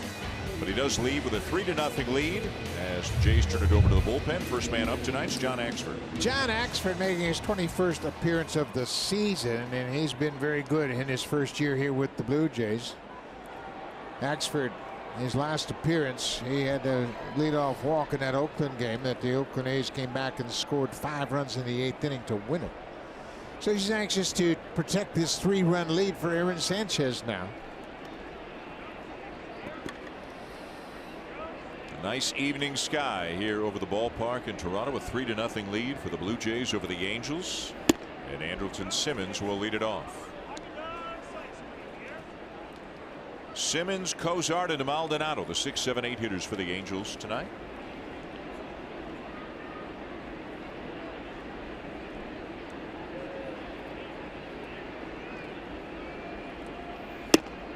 Shows bunt, and he takes a strike. So if you try to project this one ahead for the Blue Jays, if things continue to go well, could it be Axford here, 0 in the 7th, Tepera in the 8th, and Clippard in the 9th? Maybe with Loop in there, maybe just for a guy like Ohtani, maybe just a one-batter appearance to get a lefty in there against him. Yeah, it's been a little bit of a juggling act for John Gibbons since Osuna has been on the restricted list. But the guys have stepped up. They've just had to pitch a lot, and that's really kind of caught up to them a little bit over the last 10 days or so. Ground ball into center field, a base hit for Simmons. Jamie Campbell's got an update.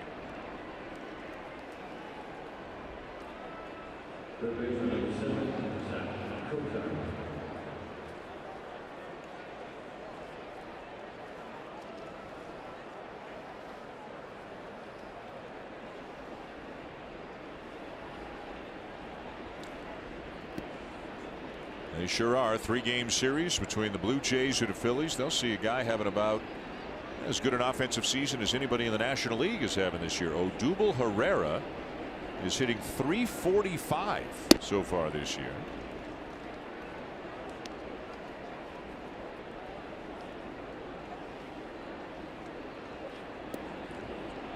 (3-0) Blue Jays. Leadoff man on for the Angels here in the 6th. Zach Cozart has walked and singled. One of just 3 hits the Angels have tonight.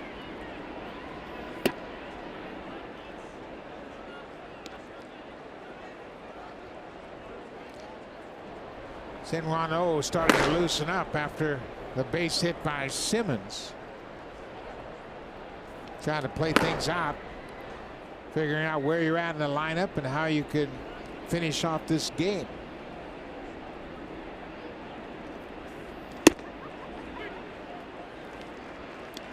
There's never been anything wrong with the velocity from John Axford. That one's pumped in there at 97.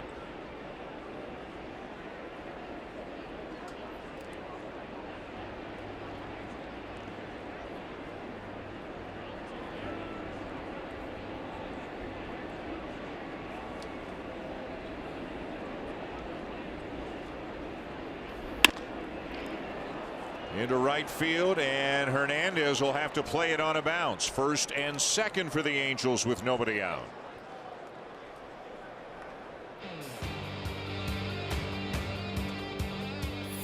This 4K broadcast is brought to you by the Samsung QLED TV. See nothing else. Things get a little bit tighter here as the Angels have put the first 2 men on. Pete Walker's out to the mound for a conversation with Axford as Hyun-Hwan Oh continues to warm up in the bullpen. Now, John Axford, over his last 2 outings, has pitched a total of an inning and a third. He's been charged with 5 earned runs. And that's a concern right now, obviously. And as soon as Simmons reached base on his leadoff single, Oh got up and started throwing. I don't know if that's an indication they have concerns over Axford, but his stuff looks fine. Neither ball was hit particularly hard in this inning. One ground ball up the middle, the other was a little broken bat flare into right. Here's Martin Maldonado, the number 8 hitter. He's popped up and reached on an error. And Axford in a jam here, which leads to some pacing from Pete Walker and DeMarlo Hale.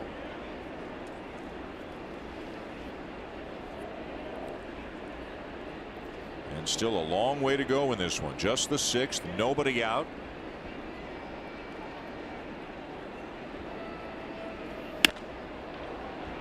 Fly ball down the left field line. This is a long run for Granderson, and he's not going to get there. And a run will come in to score. Simmons to the plate on the RBI single by Maldonado that makes it 3-1. Boy, just another fly ball when Granderson was shaded in the alley, and that's going to be it for John Axford. He gives up 3 consecutive singles, and none were really smoked. But you've got to give credit to the Angel hitters. They put the bat on the ball, and they have gotten on the scoreboard here. Nobody out, 2 aboard. So Axford will give up an earned run in his 3rd straight outing. Kind of a frustrating outing for John. Axford out, Oh in, and it's now a 2-run game.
up the middle, and this one really a lazy fly ball that just happens to land down the left field line. Granderson, as you said, Buck, was shading way over to left center field, so he just couldn't get there. And a good job sizing up the play by Andrelton Simmons to come to score. Yeah, Simmons kept watching Granderson and realized he wasn't going to get to make the catch, so he scores from second. And now Shunwan Oh takes over his 22nd appearance. Still nobody out. Runners at first and second. And the number 9 hitter Cole Calhoun is up. Donaldson alone on the left side of the infield. And this one has suddenly got a lot tighter here at Rogers Center as O starts Calhoun with a strike. That run the Blue Jays got in the bottom of the 5th looking pretty big right now.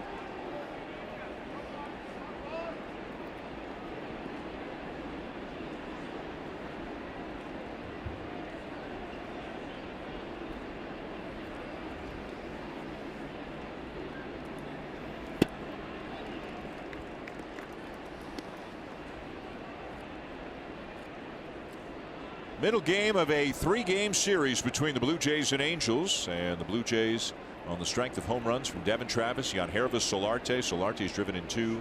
They're up 3-1. Aaron Sanchez went 5 innings tonight. Only gave up 2 hits, didn't give up a run. But struggled with his command again, 97 pitches. So John Gibbons went to the bullpen here with the 6th inning. John Axford gave up 3 consecutive singles to start the top of the 6th. Only one of them really hit well, and Gibby back to the bullpen again for Shunwan Oh in what is now a 3-1 game. Yeah, right now he's just trying to find the right combination of relievers that can give him some shutdown innings.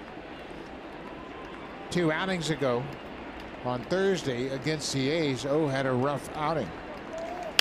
3 earned runs on 4 hits over 2/3 of an inning, and he bounced back against Oakland in the finale with an inning and 2/3 of scoreless ball. Didn't allow a hit, walked a batter, and struck out 1.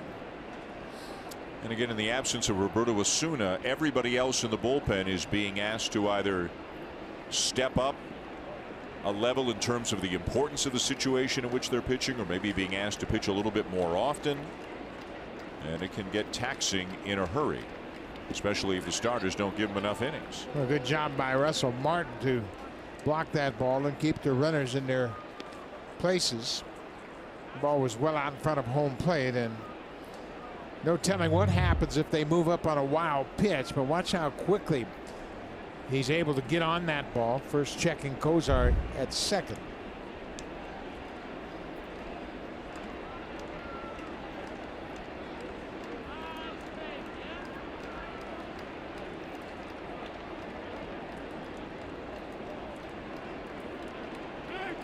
And time is called. And man, borderline late right there as Calhoun asked for it, and it was granted by home plate umpire Mark Wegner.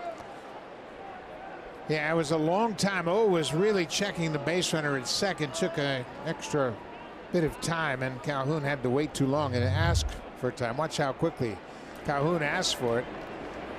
And then the umpire, you could see he didn't give up the batter's box until he heard the umpire grant his wishes. Ready to go, and now the 2-2, and a swing and a fly ball to left center field. Granderson can't come up with it. They got a chance for an out at third, and they will get it. So it all comes out in the wash, but in much more dramatic fashion than was originally intended. Yeah, it's really tough play on the base runner, Zach Kozar. It looked like Granderson caught the ball, and then his back was to the infield, and you couldn't find the baseball. Watch Kozar, the runner. He takes off initially, and then Granderson reaches for it, appears to catch it, and then the ball's behind him. By this time, Kozar went back towards second, and the throw to third beats him there as Donaldson puts the tag on it. Granderson turns his back to the base runner, and then you see the ball on the ground. Kozar, by the time he regrouped and changed directions, it was too late. And now the umpires are huddling on the infield. What do we think this is about? Well, Mark Wegner's going to go over and deliver the message to Mike Scioscia, whatever it is.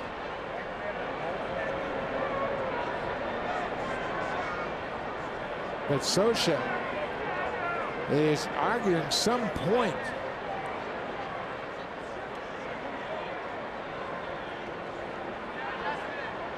Oh, he's asking that the umpire said if he called him out, my base runner went by the umpire's call.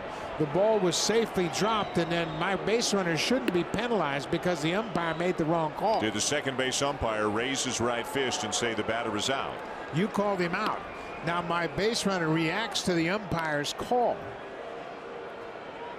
Ben May is the second base umpire. Mark Wagner is the home plate umpire. And the crew chief.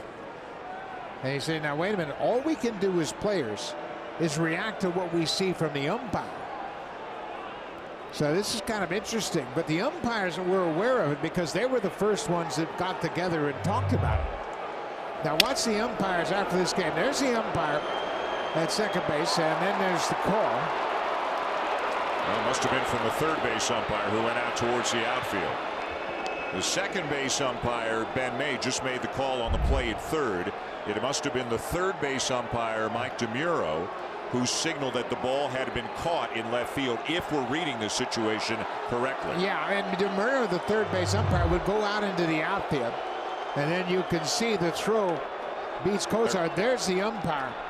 That's Mike DeMuro, who had signaled out. So the base runner, he's helpless. All he can do is react to what the umpire signaled. Well, and you can understand Mike Scioscia's frustration on the play, but does it fall under those, well, what can you really do about it situation? Scioscia's not going to get any satisfaction here. And it is scored a fielder's choice, 7-5 on the putout at third base. And again, the end result is just the same as if Granderson had caught the ball. It's first and second, one out, a run in. This half inning, it's 3-1. The Blue Jays lead the Angels, and they've turned the lineup over now as Ian Kinsler comes up and takes just up ball one.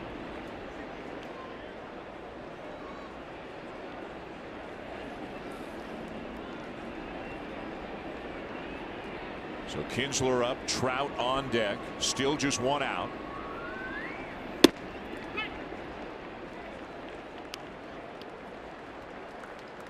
And a ball and a strike on Kinsler. Trout with the ground out and a couple of walks tonight.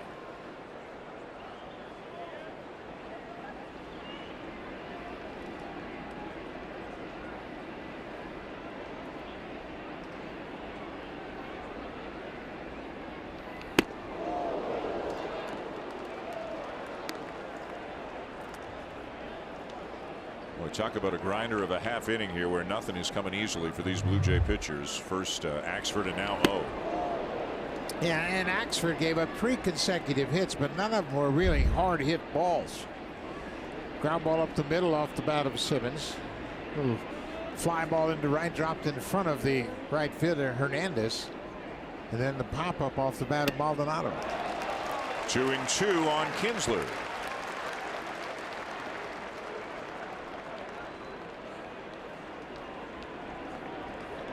.35-year-old second baseman, first year with the Angels. 0 for 3 on the night.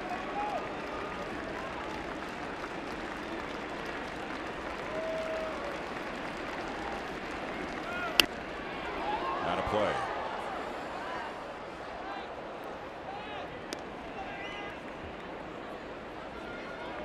And again, bringing O in the 6th inning means that either Loop's going to be involved for a few batters or somebody's going to have to pitch more than an inning if John Gibbons sticks to the guys that he's been using in these kinds of situations. There is still a ways to go.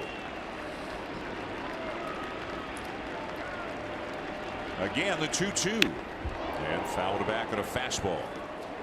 Kinsler had an RBI on a sac fly last night in the 8th inning, as you see Jim Johnson on the closer of the Orioles now with the Angels. He's standing by ready in the Angel bullpen, but Kinsler had that RBI in the 8th inning. It was his first RBI since the 10th of May. He had a real long drought of not driving in runs snapped last night. Got it. Good slider down and away for out number 2.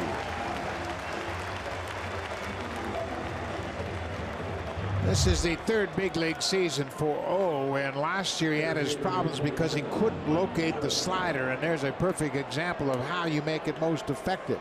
It's a strike to ball breaking ball to a good hitter with 2 strikes. Kinsler offers at it when he made up his mind to swing at it. It was in the strike zone, and then it broke down and away. Gets a big strikeout.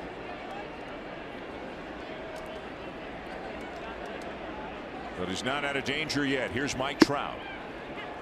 He slid his hand up the bat, taken all the way, it looked like, on that first pitch, and he takes a strike.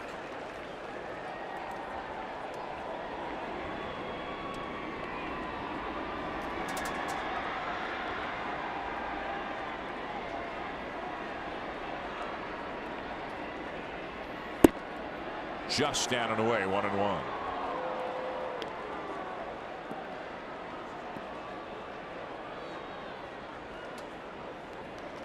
Trout has faced O once in his career when O was with St. Louis, and O struck him out. Potential tying runs aboard with 2 down here in the 6th inning. Manfred still looking on from that third base dugout.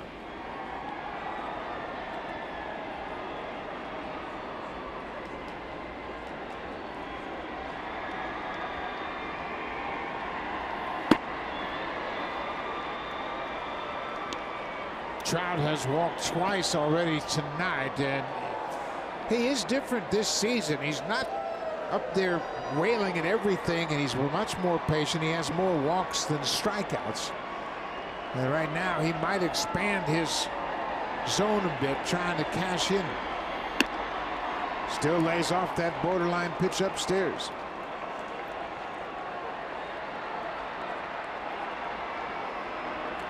Justin Upton waiting on deck, hoping for a shot this inning. And O has fallen behind 3 balls and a strike. Got him to chase there on the slider, 3-2. Very tight, late breaking slider. Trout started it about halfway through. He knew it was a bad pitch. Maldonado is the runner at second. Calhoun is at first, and they'll both be on the move on the pitch.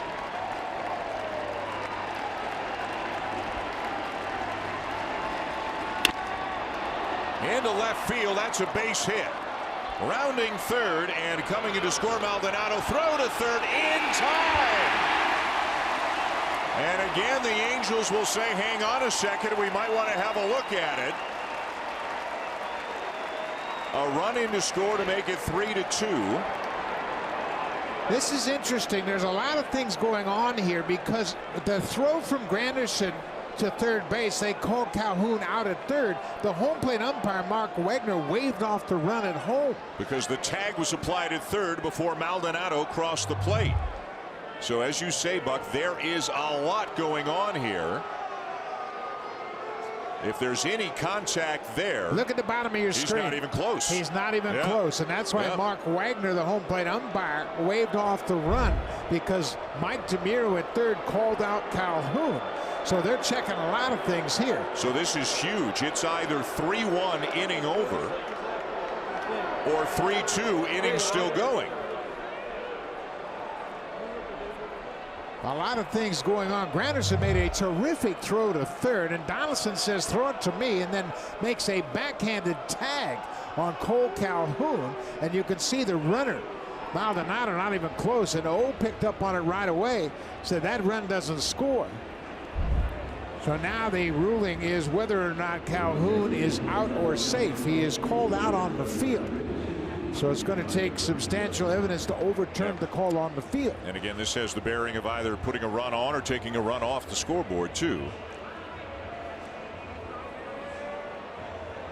And you know what? It happens even at the major league level, where a guy sometimes just coasts to the plate and doesn't realize what's going on behind him. And let's look for the home plate umpire, Mark Wagner. And does he make a signal? He says he did not cross the plate. Russell Martin's talking about it. O's talking about it. But the key to the whole thing here is, did Donaldson get the tag on Calhoun before he got to third? Granderson has 2 outfield assists this inning. Remember, he got Cozart hung up on that ball that he dropped and then threw to third base. They threw out Cozart at third, and now Donaldson made a terrific tag on a throw from Challenger. Cole Calhoun with a good aggressive slide pops up Donaldson, swipes at him, and Mike DeMiro, the third base umpire, calls him out. But what an effort by Donaldson to turn and spin around and put the tag on Calhoun. Donaldson sure reacted like he got the glove on him. And the headsets are coming off. And he's out. And there's no run. So a crazy top half of the sixth comes to an end. And it's 3-1.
Couple of home runs to Travis and Solarte. Didn't walk anybody. Hit 2 batters, strikes out 6, but he leaves trailing tonight as Mike Scioscia goes to the bullpen. Jim Johnson, the hard-throwing right-hander, is now 34 years old. He led the American League in saves in 2012 and 2013 while pitching for the Orioles. He was an all-star in 2012. Originally drafted by the Orioles in the 5th round of 2001. He's now off to a pretty decent start to his season with the Angels. Sinker, slider, and curveball. He'll throw fastball, curveball more than anything. And he'll certainly throw a lot of curveballs to left-handed hitters. He's got Martin up there. He missed with that first pitch sinker. Martin has struck out and had a base hit tonight. There's the curveball he misses.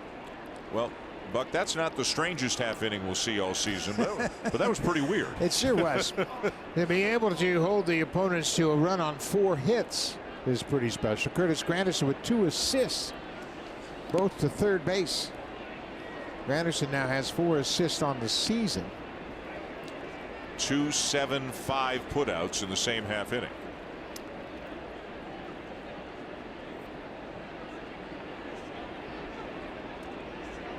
After Martin, it'll be Urshela and then Granderson. It's on the outside corner, 2-2, and Martin is unhappy again. He got rung up on a pitch like that back in the 2nd and voiced his displeasure then.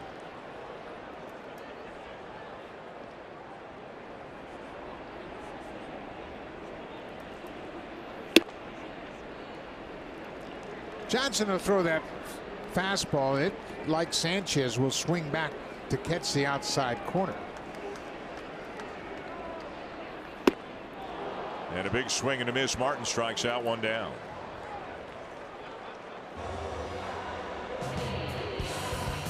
It's time to fire up your senses. Your best experience begins with Broil King.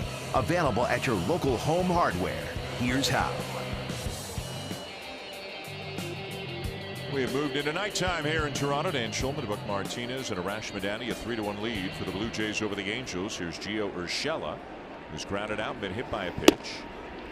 And Johnson continues to work that outside corner against the righties.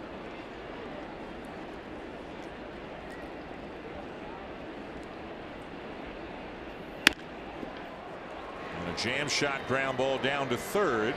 Cozart will throw out Urshela, 2 down. They mentioned Jim Johnson started with the Orioles. He spent 8 years in Baltimore. And then he started to move around. He had 122 saves with the Orioles. Then in 2014, he went to Oakland, spent some time in Detroit. 2015 with the Braves and the Dodgers. And 16 and 17, he was back with the Braves. What did he break some bats in his prime, didn't he? Yeah, he had a real heavy fastball, and you can see it still got some life and some movement, but he was in the mid-90s with that hard sinking fastball. Curtis Granderson, the batter, in the count 2-0. Here's some activity now with the Blue Jay bullpen. Danny Barnes is up, as is Aaron Loop. Remember, Barnes got up earlier in the game, and he generally has not been pitching in these kinds of situations. A broken bat fly ball. Bat went about 60 feet, ball went about 300, but it settles into the glove of Calhoun, and the Blue Jays go in order to the 7th.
Today, Jaime Garcia will throw a bullpen session tomorrow. I spoke with Garcia today, and Jaime said nothing specific he's focusing on the side just to get that body ready. Marcus Stroman has started what the club is calling a throwing progression, and Troy Tulowitzki will meet with a surgeon this week to follow up on his situation with both of those feet. Guys? So a long list of injured Blue Jays, and at least in the case of Grichuk and Diaz, it sounds like there's some tangible progress being made right now. 3-1 Blue Jays going to the 7th, and here is Danny Barnes for the 20th time this season. Yeah, Danny Barnes gets a clean inning. He's been pretty good when he inherits base runners. He's been able to get out of those situations, but he gets a clean inning here, trying to hold the Angels. They have a 2-run lead, and he's anxious to protect that. Spent some time down at AAA Buffalo for Barnes. This is his 4th appearance since coming back to the Blue Jays. He's given up 2 runs in 3 innings since returning, and he's being asked to work his way through at least the 3 and 4 hitters. Upton and Pujols. Loop is up, and you would imagine that's for Ohtani, who's due up 3rd this inning. So John Gibbons trying to patch it together after Sanchez went 5. After Axford and O both worked in the 6th, and now here Barnes in the 7th. Well, that's all managers can do, and we heard from Mike Scioscia about his first month of the season where his starters were averaging 14 outs a game. And he said that really puts pressure on you because each and every night you're trying to patchwork the last few innings of a ball game, and John Gibbons trying to do that here again tonight. When you think about it, you know, people used to talk about 21 outs from your starters, and that was a minimum. You get 7 innings, and then, you know, you worry about those next 2 innings. You get 6 more outs, and it doesn't take a whole lot of arms to do that. This could be a 6-reliever night for the Blue Jays in a game in which theoretically they might only give up 1 run.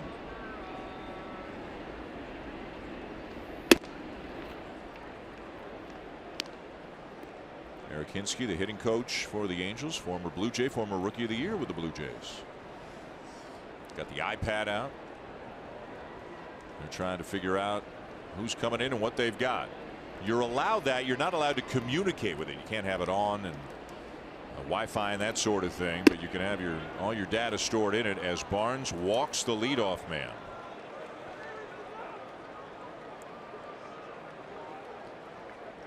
bringing up Albert Pujols, who could still turn one around every now and again, and he's done it 620 times in his career. What a great career he has had, and you can see how far ahead of Cabrera he is. Beltre, he is really starting to break down now, and you hope he can get to 500 home runs, but legs have been a problem for Beltre for a while. Here's where Barnes can get a ball on the ground. Pujols is an ideal double play candidate. Does not run well at all. Fastball's in there for a strike. Easier said than done, of course. Albert's 1 for 2 with a walk tonight. Pretty big hole on the right side with Travis shading up the middle and Smoke holding on Upton. Runners going. Throw down by Martin on a bounce and not in time. That takes the double play out of the equation. Third steal of the season for Justin Upton. He's 3 for 3, and Russell has only caught 4 of 30 base runners. He didn't have much of a shot there. He rushed his throw, and it was short of the mark at second. But you're right, with Pujols at the plate, that's a very good gamble by the Angels.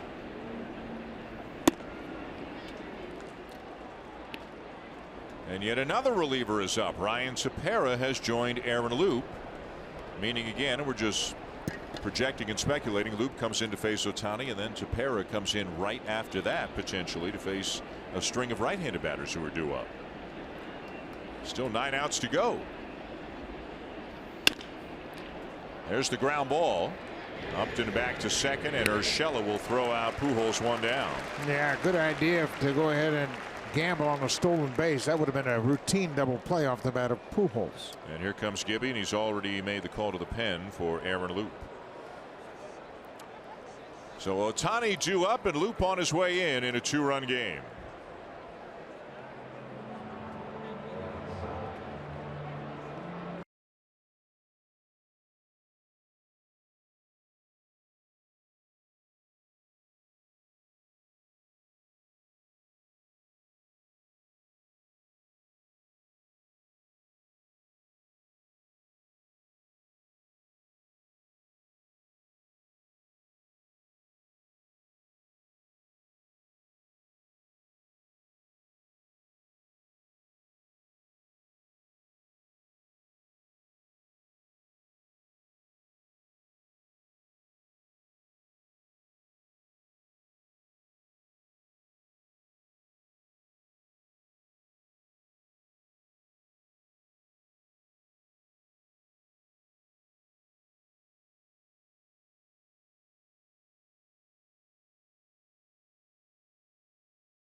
One of TD's community partners.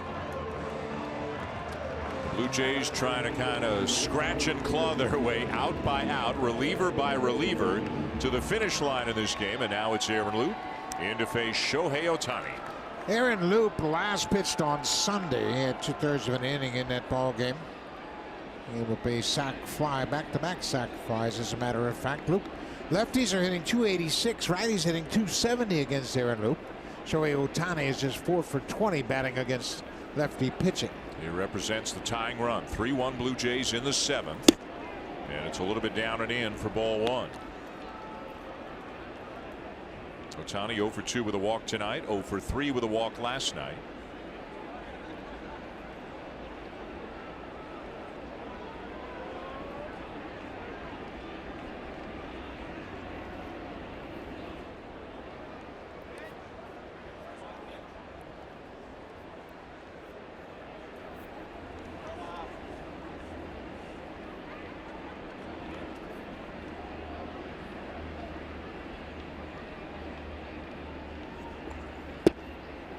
Slider sweeps down and away for ball 2.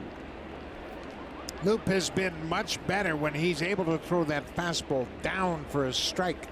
He's really been focusing on trying to use that fastball bottom of the zone to get ahead of hitters, but he's fallen behind 2-0 to Ohtani.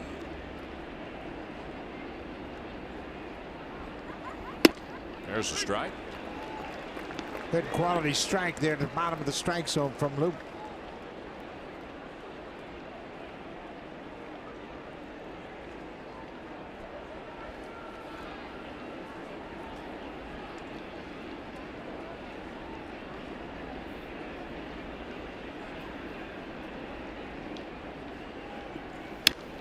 I don't know if you saw, Buck, Ohtani was asked about the home run derby yesterday, and his answer in very humble fashion was he doesn't think that he's ready to be considered for that kind of thing. He hits 500-foot home runs in batting practice. He's got 6 in the regular season. Aaron Judge also announced yesterday he will not defend his title. He's not going to be in the home run derby this year. Yeah, it's a very challenging event. It takes a lot out of players. We've seen historically over the years how those guys that participate in that get off to a slow start in the second half.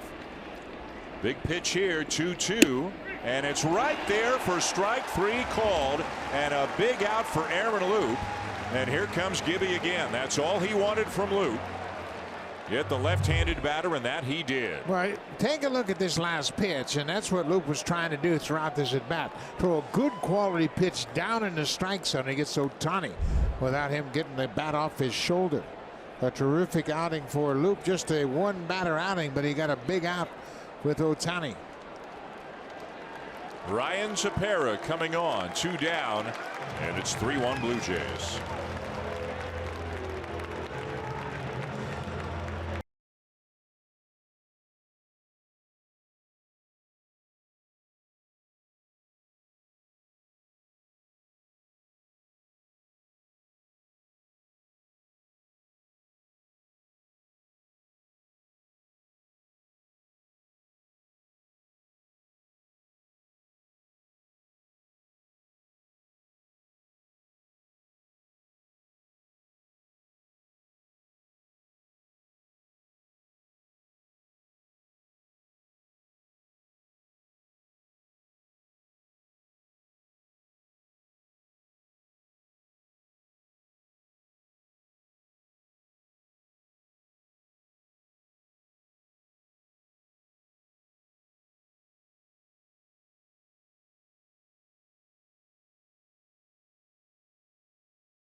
Kind of a strange one going on here at Rogers Center. The Blue Jays up 3-1 in the top of the 7th inning. Runner at second, 2 down, and Ryan Tepera is into the game in a big spot.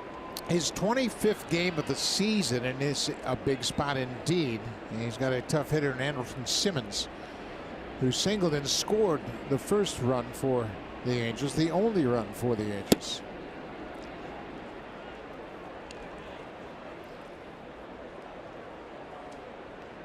Tepera threw only 12 pitches in last night's game.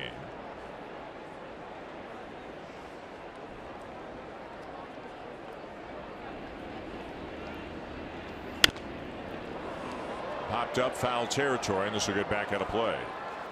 Ryan Tepera, in my mind, had his career turnaround last year in a game against this Angel Ball Club out in Anaheim on April 21st.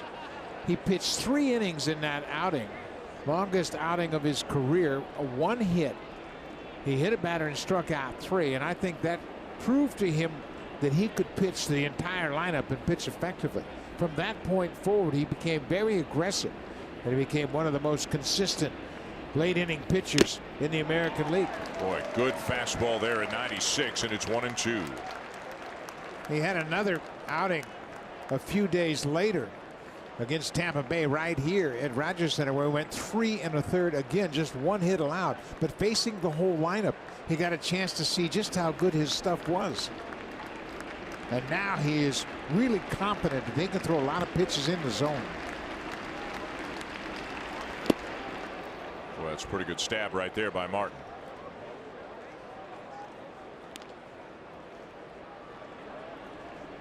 Well, Russell, we have seen him play third base, and he makes this play like an infielder. He just picks it with the backhand. And there was really no time for him to shift to his right and block that. It was a hard slider down and away, and he did a good job.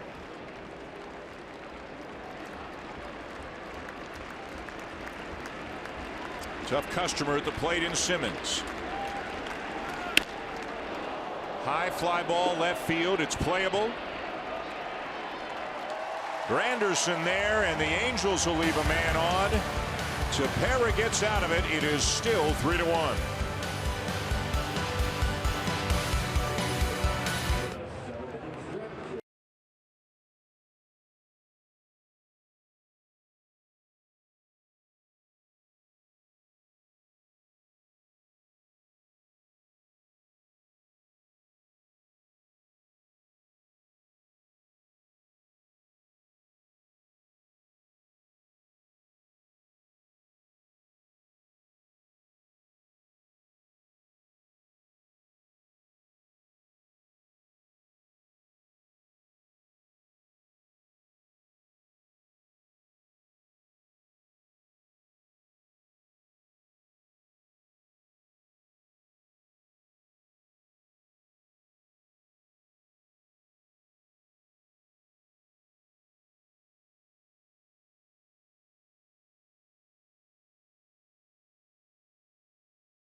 Town, 7 o'clock start Wednesday, June 6th. BlueJays.com for tickets. By the way, those Yankees, Gleyber Torres just became the youngest big leaguer to homer in 3 straight games since a fellow named Giancarlo Stanton did it with the Marlins back in 2010. Good nugget there. Thank you, Arash. Back to the action here. Bottom of the 7th, a 3-1 lead for the Blue Jays. And Jim Johnson still on the mound for the Angels. And here's Devin Travis to lead it off. Travis homered in his first at bat tonight. Second game back from Buffalo. Hit a fly ball to right field his second time up. There's the curveball you were talking about earlier, Buck, and it drops in for a strike. Yeah, he's always had a good curveball. His fastball, curveball. He's got a good sinking fastball. Generally, when you have a sinker like Jim Johnson, you throw a slider with it. But he's been able to complement it with that good curveball. And there's another. And he makes quick work of Travis for out number 1.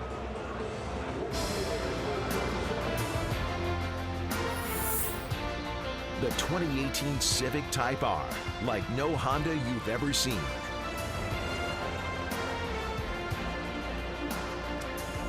Bottom 7, a middle game of 3. Blue Jays won last night, and they're leading tonight 3-1. Here's Teoscar Hernandez. Takes a curveball just a bit low. Hernandez 1 for 3, had a double back in the 3rd. Hits are even at 6 apiece. Blue Jays have committed the only error tonight, Gio Urshela.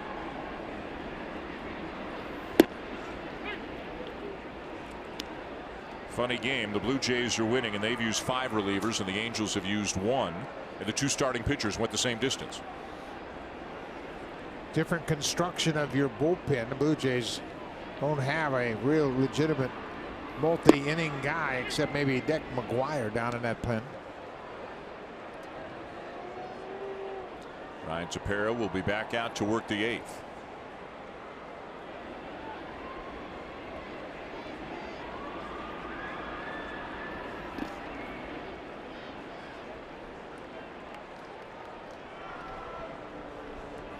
And activity now. Justin Anderson is up in the Angels pen. Big arm. He throws in the upper 90s, and they have yet to really commit to him in the 9th inning, but he's got the stuff. Kind of a closer by committee situation for the Angels. Right now, Keenan Middleton went on the DL. He's got a UCL tear, and he's going to be done for the year. So Mike Scioscia, I mean, Johnson's got the experience, but they've used Blake Parker a little bit, Cam Bedrosian a little bit, toying with the idea of Justin Anderson. Yeah, it's so difficult when you don't have one guy that's a real horse. Of course, in Mike Scioscia's first season with the Angels, they had Troy Percival, who was a terrific back-end closer. He would lead them to that World Series victory. And then K-Rod for years. K-Rod came up in that September pennant race and pitched in the big leagues for the first time in September, and then had a terrific postseason run. Josh Donaldson on deck. 3-1 Blue Jays. Bottom 7, 1 down, and the bases empty, and a full count on Teoscar Hernandez, who's doing a really good job. Look at the location of a lot of those pitches from Jim Johnson. He's not making mistakes here. Hernandez is fighting off good pitches. Yeah, and you know what? We always talk about down and away is a very good place to pitch. When you have doubts and you're not really sure where to attack a hitter, go down and away. I mean, that's the hardest pitch for any batter to get to. And Kozar to his left and on to first in time, 2 down.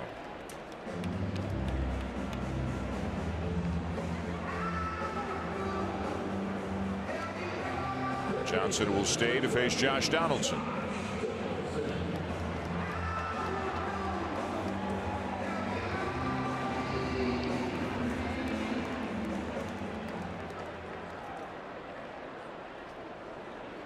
Five up, 5 down for Johnson since he came into the game. Donaldson tonight is 1 for 3. Had a double down the left field line his last time up, and came around to score on a base hit by Yangervis Solarte, who's had a really nice night as the DH. 2 for 3, including a home run. Jim Johnson, an inning and 2/3. That ties his season high. Third time he's pitched an inning and 2/3. He's not pitched. Oh, what a play. What an incredible play by Andrelton Simmons to absolutely rob Josh Donaldson. Sometimes you just got to tip your cap, right, Buck? What a terrific play. I mean, that's extra bases if it goes into the outfield. It looked like Simmons may have slammed his face into the dirt, but what an effort by the shortstop to close out the Blue Jays in the 7th.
for the Angels, but they haven't been winning that many games, and here's why. They're just not scoring. Look at these numbers, a 176 team average over their last 10 games and just 2.5 runs per. That's hard to fathom when you look at the names in the lineup for Mike Scioscia's ball club. We're seeing nothing but great players there, but they're certainly struggling as a unit right now and wasting some pretty good pitching. Ryan Tepera back on the mound for the 8th inning. First pitch swinging is Zach Cozart, and it finally settles into the glove of Curtis Granderson, who's had a busy and eventful night out in left field. One down. Boy, he sure has. He had 2 outfield assists to third base in the same inning in that 6th inning when a lot of things happened. He's had a couple of balls drop out in front of him that he made one catch that he was able to recover and throw out the runner trying to go from second to third. He's had a busy night for sure. And good to see Ryan Tepera get a quick first out. Remember, he's back for a 2nd inning, just threw 5 pitches and got 1 out in the 7th inning. So the game plan here would be get Tepera through the 8th and then turn it over to Clippard in the 9th. Maldonado's 1 for 3, had an RBI single back in the 6th, accounting for the Angels' only run of the night.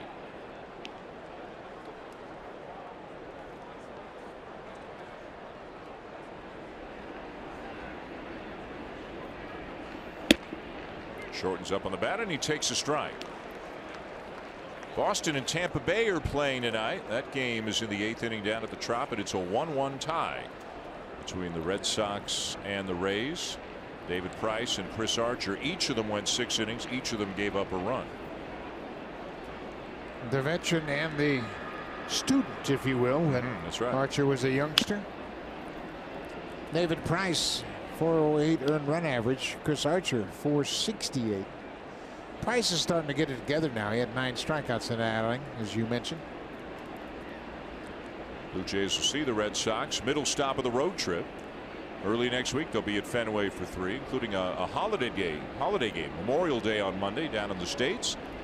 So it's a day game Monday, night game Tuesday, day game Wednesday in Boston.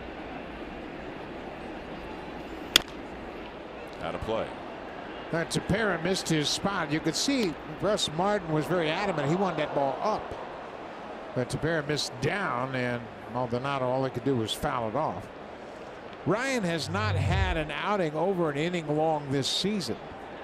Take a look at the target, and then you see the pitch. I always love it when pitchers come out of a pretty good game and says, you know, I didn't make any mistakes all night long.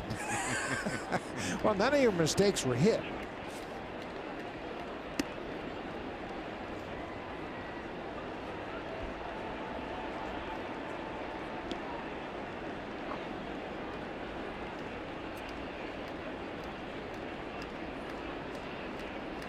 Coming in with a fastball.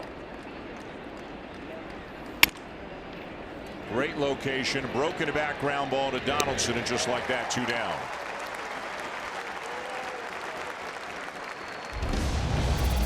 Super Slow-Mo Cam. Brought to you by Samsung Galaxy S9 and S9 Plus. The camera reimagined. Available now. 2 down, top of the 8th, and a great job done thus far by Ryan Tepera. Got the last out of the 7th. 2 outs here in the 8th inning. And now faces Cole Calhoun, the number 9 hitter, as Luis Rivera is moving the infielders around a little bit.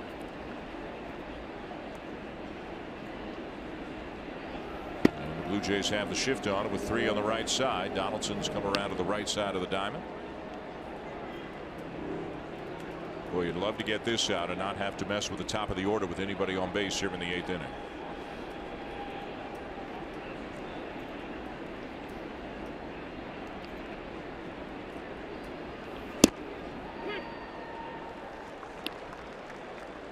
Calhoun, he got thrown out at third base, and it cost the Angels a run because Martin Maldonado was heading toward home, but Granderson threw to third base, and they tagged out Calhoun before Maldonado scored. So the run did not count. So the old rule of thumb is you hate to make the 3rd out of the inning at third base. You really hate to make the 3rd out of the inning at third base when it takes a run off the board as well at home plate. Yeah, and Calhoun was called out, and they went to replay, and he was still out. The call on the field was upheld.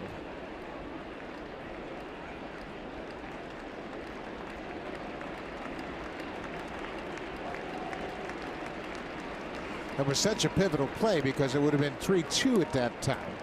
Justin Upton would have been the hitter, and it was first and third with 2 outs. So Upton at the plate with a chance to tie it and maybe give the Angels the lead.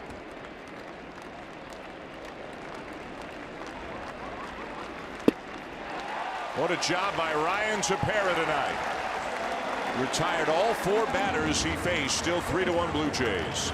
Time now for a Blue Jays Central update. Jamie Campbell and Kevin Barker are in the Samsung broadcast studio.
By Honda. The Honda Checkered Flag event is back. It's the best time to find a Honda you love. Bottom of the 8th inning at Rogers Center. Dan Shulman to Buck Martinez and Arash Madani. It's a 3-1 lead for the Blue Jays over the Angels. Terrific job again by Ryan Tepera, getting 4 pivotal outs. And here's Justin Anderson on for the Angels. Anderson was a 14th round draft pick by the Angels in 2014. He made his major league debut this April 23rd in his hometown of Houston. And not only did he make a hometown debut, but his first career strikeout was none other than Carlos Correa. Got a big arm. He'll throw it in the upper 90s. Justin Smoke will be his first batter tonight. Smoke's 0 for 2, has also been hit by a pitch.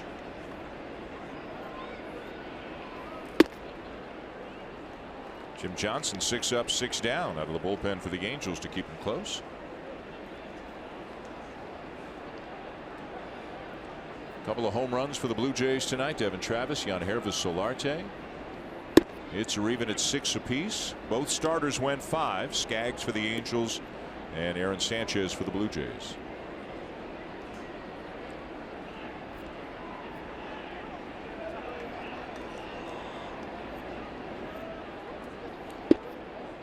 Well, when it comes around to the top of the 9th inning, Tyler Clippard, he didn't draw the easy hand tonight. Top of the order for the Angels. Kinsler, Trout, Upton, and if anybody reaches, it would be Pujols, and then if it got further in that, Ohtani after him. But Clippard will be the man in the 9th inning. Pretty good breaking ball there, 2-2. Steady diet of breaking balls from Anderson. I mentioned he made his debut in Houston. Opened the year in Double-A Mobile and then was promoted to Salt Lake City on April 14th. Made his debut on the 23rd of April. He's got a lot going on with that tap of the bare hand into the glove as he comes to the plate. Big night for Solarte, who's on deck.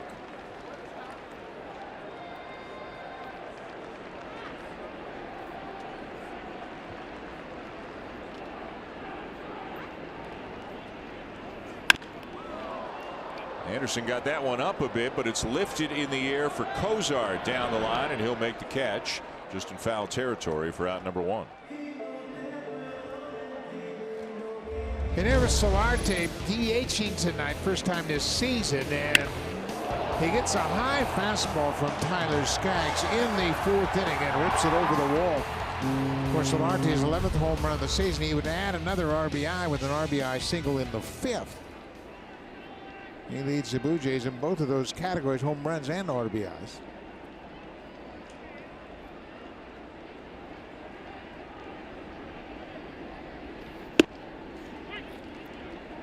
There's the fastball. We didn't see that fastball against Smoke. Solarte looked it over for strike 1. 3 on the right side. And Solarte now bats from the left side against the right-hander Anderson.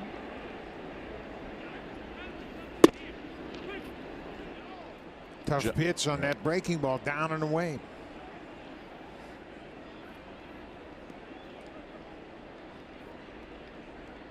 Angels have lost 6 out of 7. They are 26-22, 3rd place in their division. Well, there's a good fastball there, and Solarte had a pretty good rip at it, and he knows it.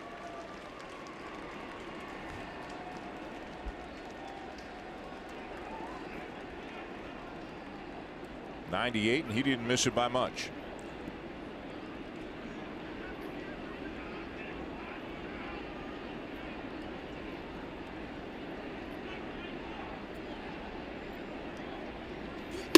Got another one, and this one, he comes up empty, 2 down. This copyrighted telecast is presented by authority of Rogers Blue Jays Baseball Partnership and may not be reproduced or retransmitted in any form, and the accounts and descriptions of this game may not be disseminated without the express written consent of Rogers Blue Jays Baseball Partnership. It's been a close one tonight. It's 3-1 Blue Jays here in the 8th inning. Here's Kevin Pillar, who's 0 for 3. Has hit a fly ball to each of the 3 outfielders tonight.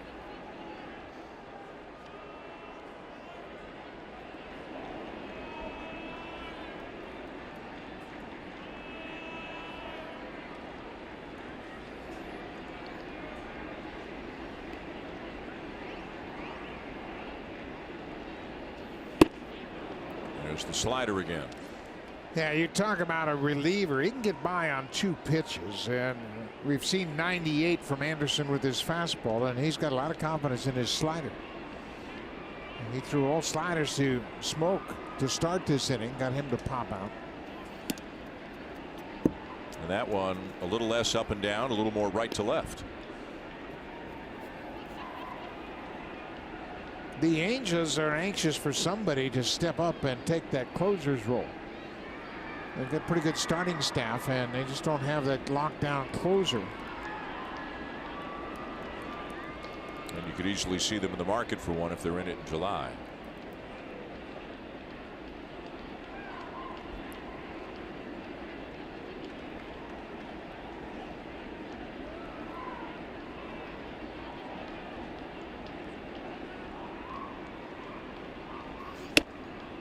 Three and 1.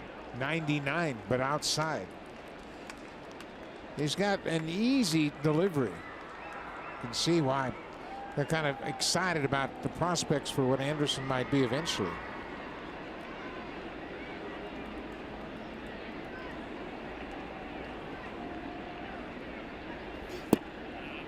And that's ball 4.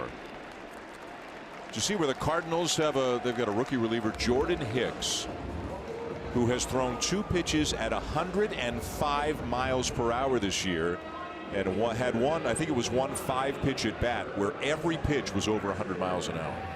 Yeah, he's a pretty interesting guy, and they called him up after Montreal because he had some issues, and they weren't too pleased with the way he went about business in spring training. They sent him down to the minor leagues to start, but then they called him right back up early in the season. But he's got a big arm. Here's Russell Martin. I think the craziest thing about Hicks is he throws over 100, and in 22 innings this year, he's got a 2.05 ERA. He's obviously been effective. He's only struck out 9 guys in 22 innings, throwing over 100. Obviously, they must see it pretty well, or it's very straight, but still.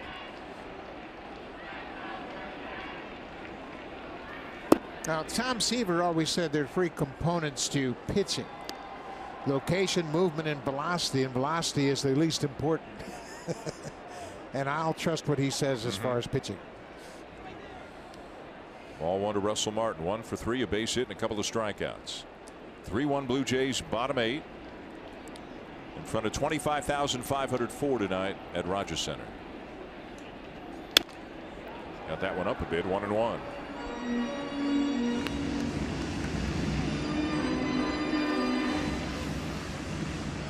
Kevin Pillar has not been caught stealing bases this season. He's 8 for 8, and Maldonado has thrown well in the past, but he's only caught 1 of 8 this season.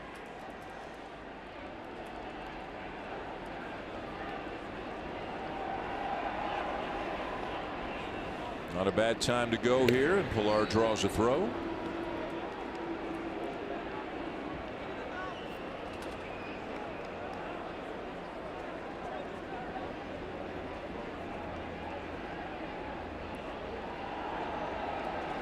Pillar likes to keep moving his feet and just gather momentum. If the pitcher doesn't stop him, he'll take off.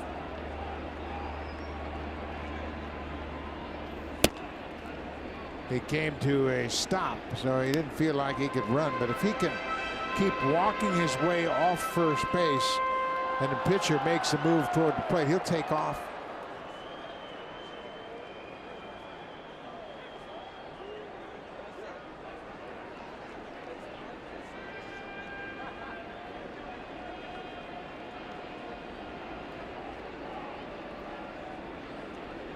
There he goes. Big lead. Not going. He made him stop. Yep. And Martin pops it up.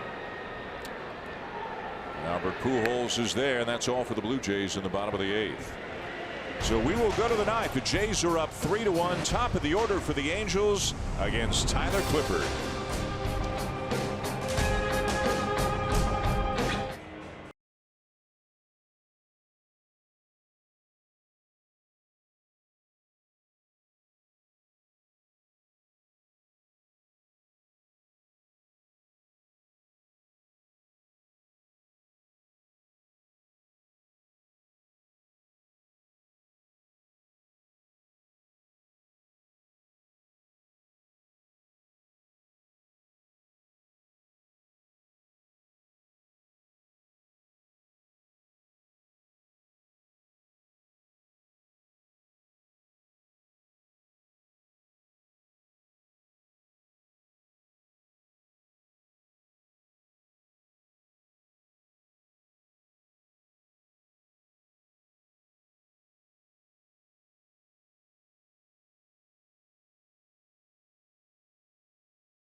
Available on Facebook. This game is part of Major League Baseball's package of games sold to Facebook. It will not be available on Sportsnet TV. You can find the game on the Blue Jays Facebook page, and also available as usual on Sportsnet Radio.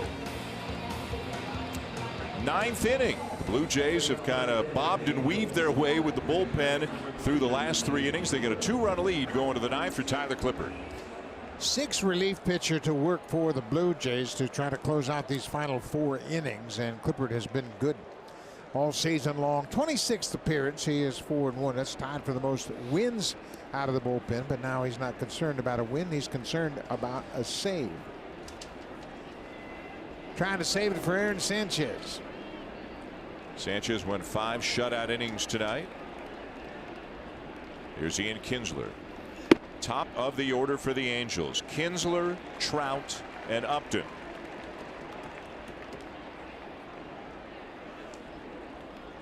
Kinsler 0 for 7 with a sac fly in this series.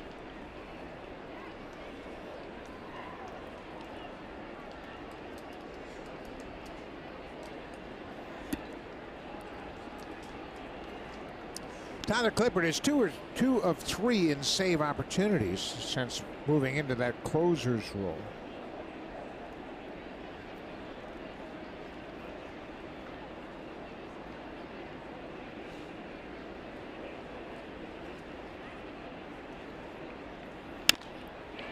In the air to right field. And Teoscar Hernandez there for a big first out as we get an update now with Jamie.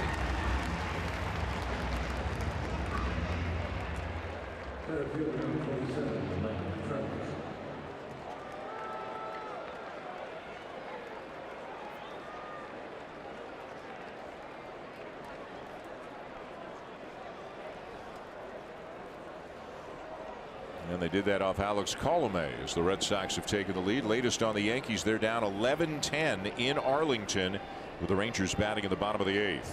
Here's Trout. 1 for 2 with a couple of walks tonight. David Robertson has really had a rough season. His ERA is closing in on 5. He gave up 2 earned runs on 1 hit and walked 2 batters in just 2/3 of an inning. That, of course, for the Yankees.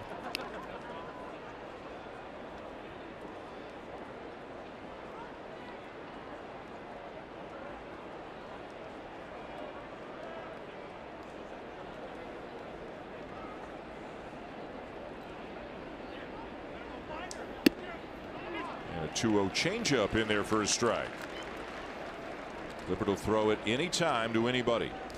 Yeah, he's got tremendous confidence in his ability to throw that changeup for strikes. He can use it like other guys use their fastball. Didn't face Trout last night. Last night Clippard came on and faced the 3, 4, 5 hitters and got him in order. Upton, Pujols, and Ohtani may get another crack at him here tonight.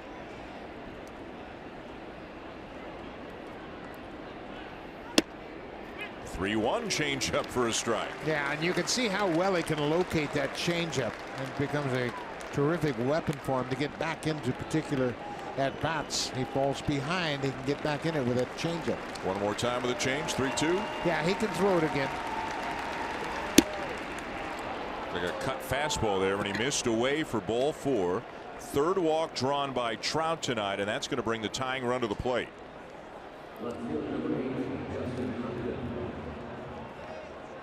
That is the 7th walk given up by Blue Jay pitching in this game. Upton is dangerous.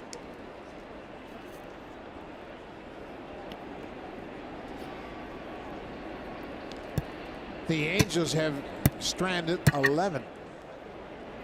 And they had a couple of runners thrown out at third base. And if the Blue Jays can hang on and win this game for Mike Scioscia, this is going to be a woulda, coulda, shoulda kind of night, because they certainly had their chances. Upton has hit well against Clippard. He's 4 for 11, but he's hit 3 home runs.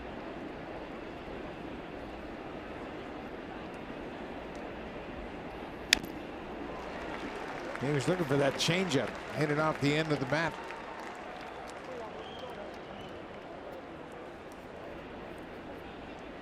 When you do your pregame studies, Clippard, he goes over the middle of this order.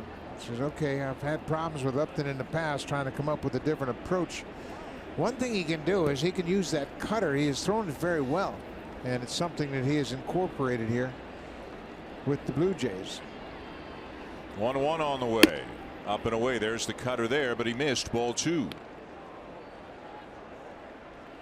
Yeah, that's the pitch he wanted to throw for a strike, because it's kind of a new pitch and he might catch Upton by surprise throwing it.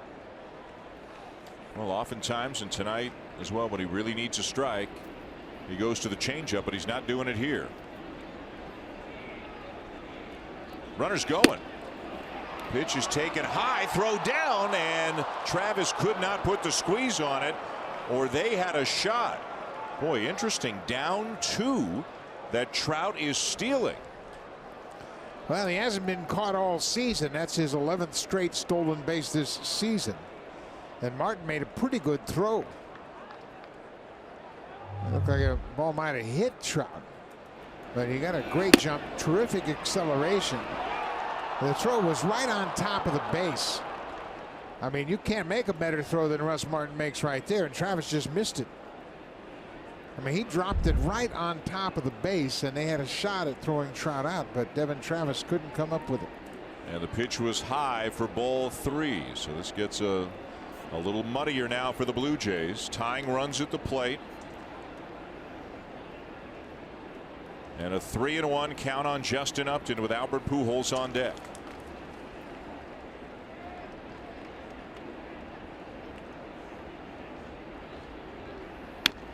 Changeup fouled back. And he was looking for that changeup again, and that's why Clippard felt that that cut fastball was so important for him in this at bat. And he threw a couple of them, but he missed with it. The Blue Jays have been in front most of the night, but it's never really felt comfortable. Things have just not come easily, even though they've only given up a run on 6 hits tonight.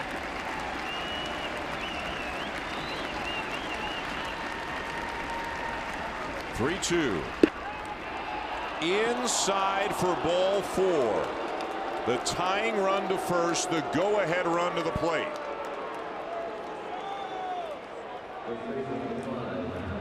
He threw him that changeup and just sailed off the plate inside. So with 1 out, Trout walks, and now Upton walks, and now you have to deal with Pujols, who hit a fly ball to center field in the 9th inning off Clippard last night. Albert 3 for 11, a couple of homers in his career against Clippard. Again, a ball on the ground, a really good shot for a double play against Pujols. Clippard is much more of a fly ball guy, though, with that changeup that he throws. Doesn't get that many balls hit on the ground. Fastball right down the middle for a strike.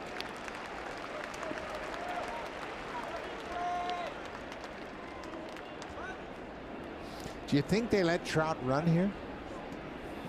Upton can get a big lead at first base. I mean, they gambled with them being down by 2.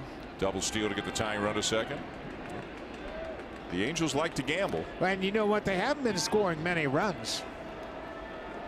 And Mike Scioscia knows he's got to roll the dice a little bit because the offense has really scuffled. I think you can justify that more than you can justify the first one. Yeah. Donaldson deep at third, guarding the line. The 0-1. And a breaking ball down and away, a ball and a strike. Well, the Blue Jays, they're keeping a close eye on him. They got Devin Travis right behind the bag, and he's trying to make sure Trout doesn't get a big lead. But you might be creating an opportunity for Pujols to drive one through that big hole between Smoke and Travis.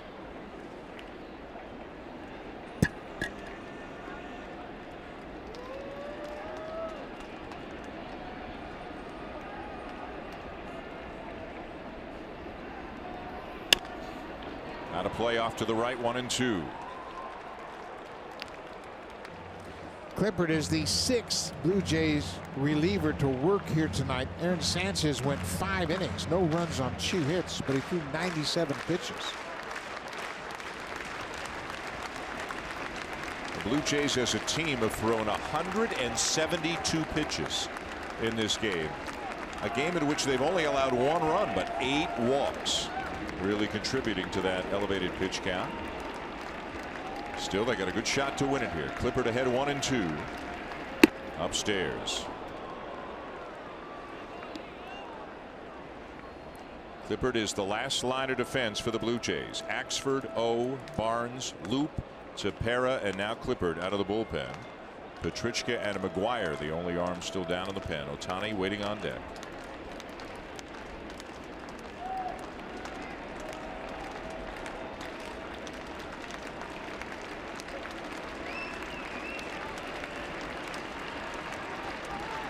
Two.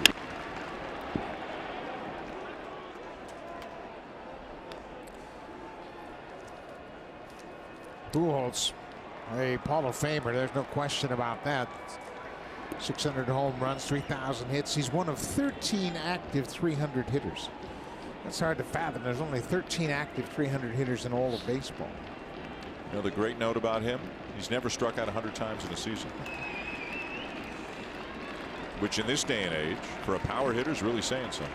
Never in his career has he struck out 100 times. 2-2 again. Check the swing, and the count is now full. Clippard's up over 20 pitches, more balls than strikes. Trout's out at second. This is really interesting, Dan. Now, do you start the runners here in a full count? If Pujols hits it on the ground, the game's going to be over. Yeah, I think I would if I were there. I would start the runners. Yeah. Even if you walk Ohtani, you still got Simmons behind Ohtani. I'd start the runners right here with 1 out. Clippard sets. They're going. And it's hooked foul. Well foul down the left field line. Yeah, you called it, Buck. Well, it's a high percentage play because Pujols, if he hits it on the ground, the game is over. So Mike Zosha knows that. And if he can stay out of a double play, he's got a shot to get Ohtani to the plate. And if they pitch around Ohtani or he walks, then you got Simmons behind him. I mean, it makes you scratch your head how the Angels aren't scoring any runs with the depth of their lineup. We'll see if they're on the move again. Clippard continues to battle Albert Pujols. There they go, and it is ball 4. It's ball 4. Don't worry about what's going on down at third. It's the third walk given up by Clippard here in the 9th inning. The tying run moves into scoring position.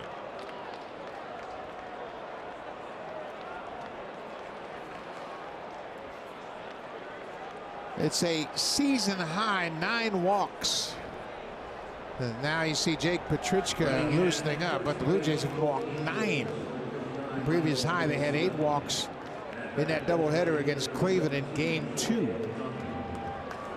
And we have a pinch runner at first. Michael Hermosillo is running for Albert Pujols. That's the go-ahead run, and that's obviously the percentage play. And now here's Ohtani, who popped up against Clippard to end last night's game. And oh man, the Blue Jays made life difficult on themselves tonight with the walks. They've only allowed 6 hits, and they made some good defensive plays. They threw out a runner at third twice in the same inning.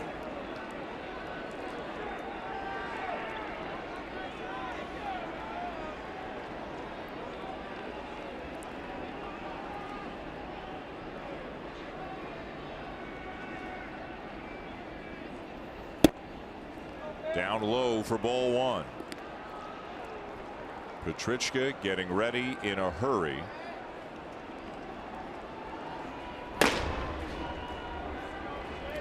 Clippard got the first out, got Kinsler on a fly ball to right field. 3 consecutive walks have loaded the bases. Broken bat into center field. That's a base hit. 1 run is in, and here comes the tying run. Ohtani and the Angels have tied it in the 9th.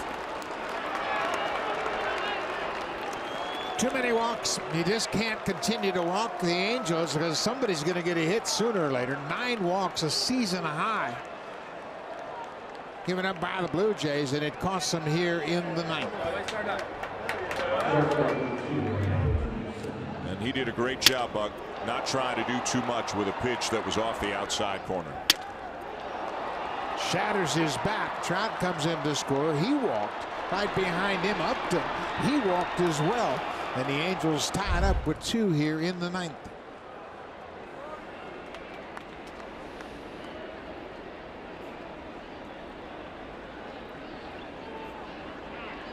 And Clippard, who gave up the grand slam a few days back to Oakland, blows the save tonight against the Angels.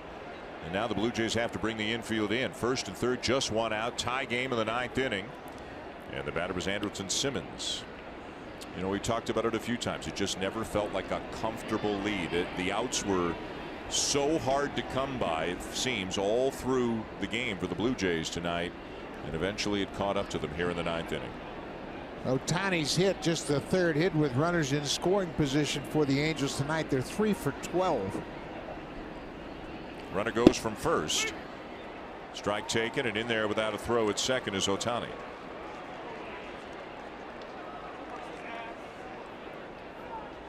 If he's credited with a steal there, it'll be his first steal in the big leagues. Simmons is 1 for 4 on the night. And they do credit Ohtani with a stolen base.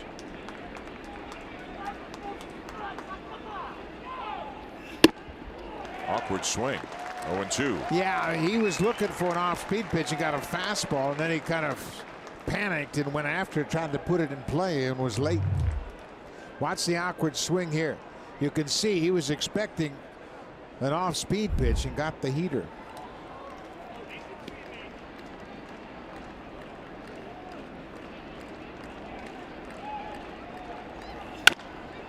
And a ground ball will sneak into center field through the drawn-in infield, and 2 more runs will come in to score. 3 walks and then a pair of 2-run singles, and the Angels have scored 4 times here in the 9th inning.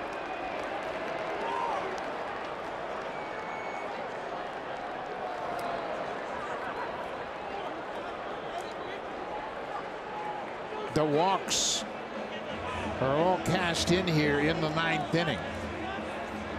Kinsler made the first out of the inning, and then Clippard had trouble throwing strikes. Jake Petrichka will come in to try to put out the fire here. 5-3 Angels now, top 9.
In front of the hits, Buck, that really caused the problem. Absolutely. Both Ohtani's hit and this hit by Andrelton Simmons, not really hit hard, but right up the middle.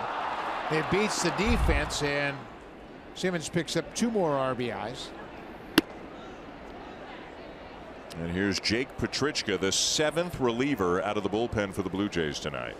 Yeah, this all started because Axford was allowed to face just 3 batters. He gave up 3 hits, but they were all kind of soft singles. And one was a fly ball that dropped in left field. He was out of the game. And they would eventually use O to close out that game. Barnes, Loop, and Tepera all pitched in the 7th. And again, you feel the absence of Roberto Osuna, who, of course, would be on in a situation like this. Still on administrative leave. It's been extended through Monday, and it could continue to be extended. No details coming out, and just a cloud of uncertainty about his future. Yeah, and I don't think the Blue Jays are optimistic about his return anytime soon.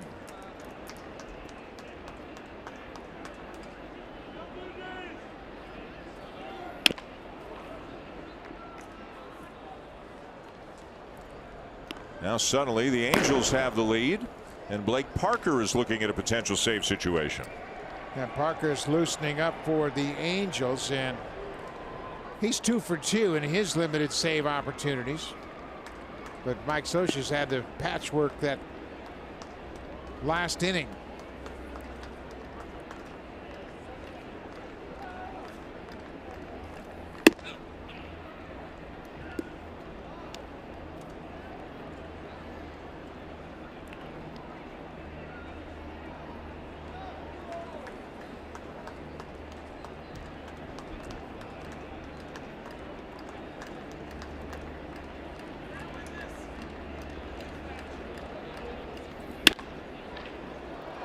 foul ball. Boy, that looked like a fair ball.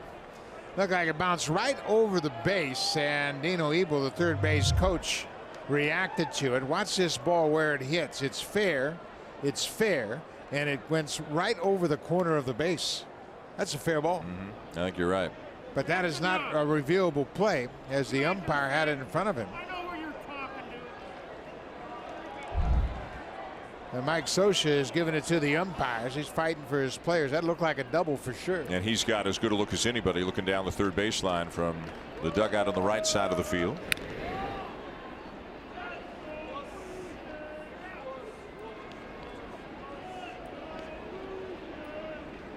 A 4-run ninth inning. 3 walks, 2 hits, and it's 5-3 Angels. Well, the Blue Jays went through a tough one like this, although it happened in the 8th inning back on the weekend against Oakland on Saturday. And now just 4 days later, another extremely tough late game situation. They were 2 outs away from winning with the bases empty. And the walks were Tyler Clippard and the Blue Jays undoing. Here's a base hit into left field. Another broken bat base hit for the Angels, and they just keep putting the bat on the ball. The ball keeps falling for him. Zach Cozart, he had that bat shattered. All he was left was a handle. And he gets a base hit. Pujols worked the walk in this inning, and he was lifted before they pitch it. Watch this bat. I mean, the thing just explodes as Cozart gets a base hit. So the Angels, they have had good at bats. They've taken the walks, and they've capitalized with some key hits. And the 8th Angel to come to the plate here in the top of the 9th inning is Martin Maldonado, who's 1 for 4, had an RBI single back in the 6th inning.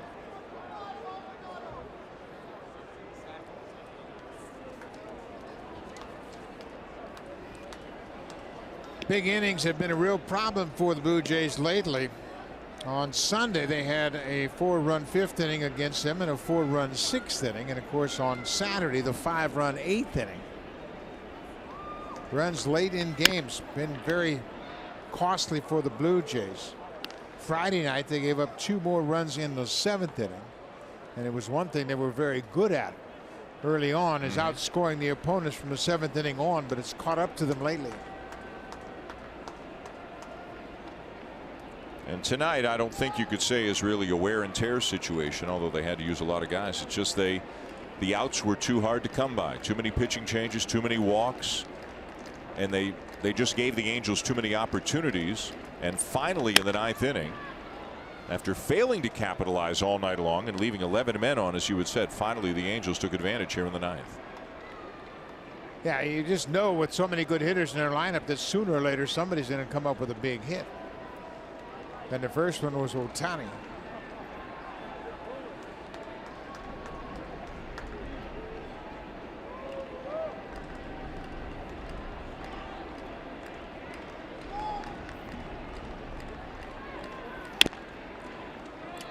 The 9 walks, Dan, excuse me, the 9 walks are the most the Blue Jays have had in a game since July 16th last year at Detroit.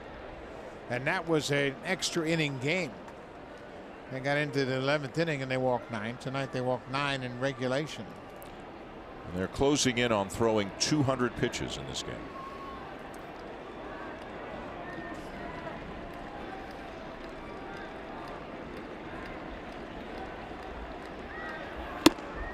And a swing and a miss. Maldonado strikes out, 2 down.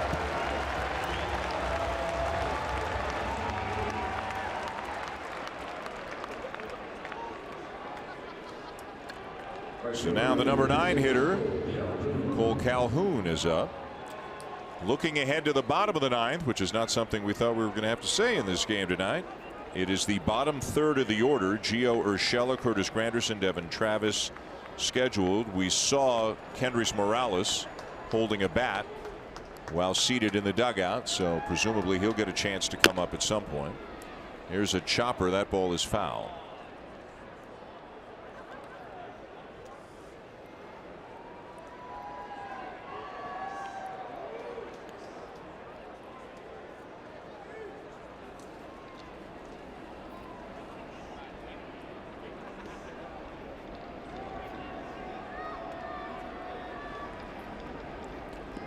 All of a sudden, all that good work by the Angels bullpen that looked like it wasn't doing much more than keeping them close looks pretty big right now. 3 hitless innings for Johnson and Anderson.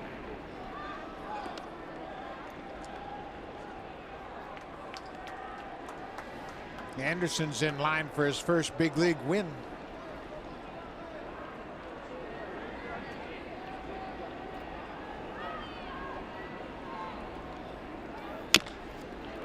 Chopper towards first. Here comes Smoke. And that'll finally be all, but not before the Angels take advantage of 3 walks, score 4 runs. Ohtani and Simmons big hits. Parker coming on the bottom of the 9th. Angels up 5-3.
Well, just like that, the Angels have a lead going to the bottom of the 9th, up 5-3, and Blake Parker's on looking for the save.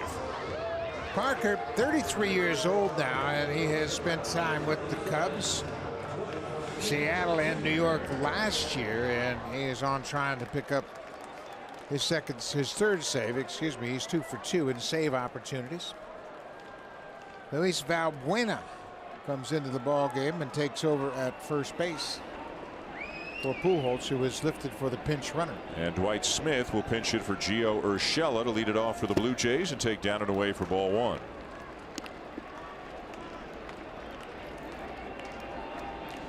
Smith, Granderson, and then Travis Dew up, but again Kendrys Morales could be in play.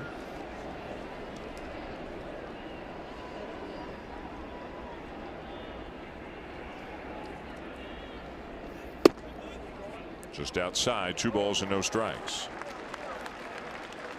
If you're just joining us, the Blue Jays held a 3-1 lead going to the 9th inning, and then Tyler Clippard walked 3 and then gave up a broken bat 2-run single to Shohei Ohtani, and then a ground ball base hit to Andrelton Simmons through a drawn in infield that scored 2 more, and the lead evaporated. 5-3 Angels, now bottom 9. This will be out of play.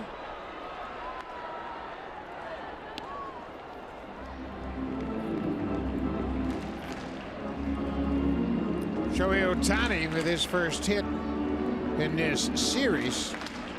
Drove in a pair. He broke his bat, but got enough on it to drive it into center, and then right behind him, Andrelton Simmons had a base hit up the middle.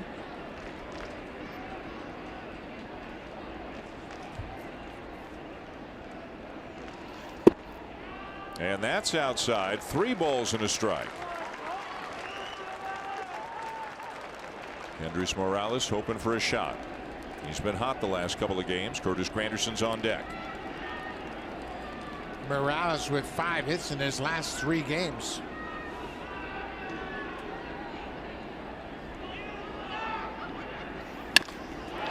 This ball's ripped into center field, and it's down for a base hit.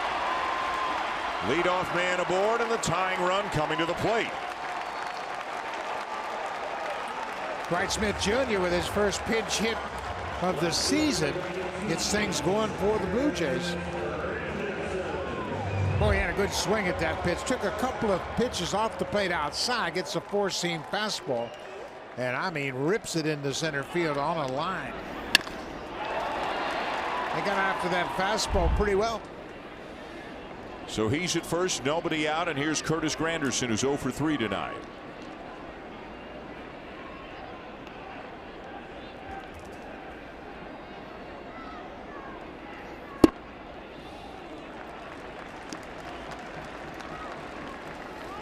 Isn't it interesting how managers know that 3 outs in the 9th are much more difficult than 3 outs in the 6th, 7th, or 8th?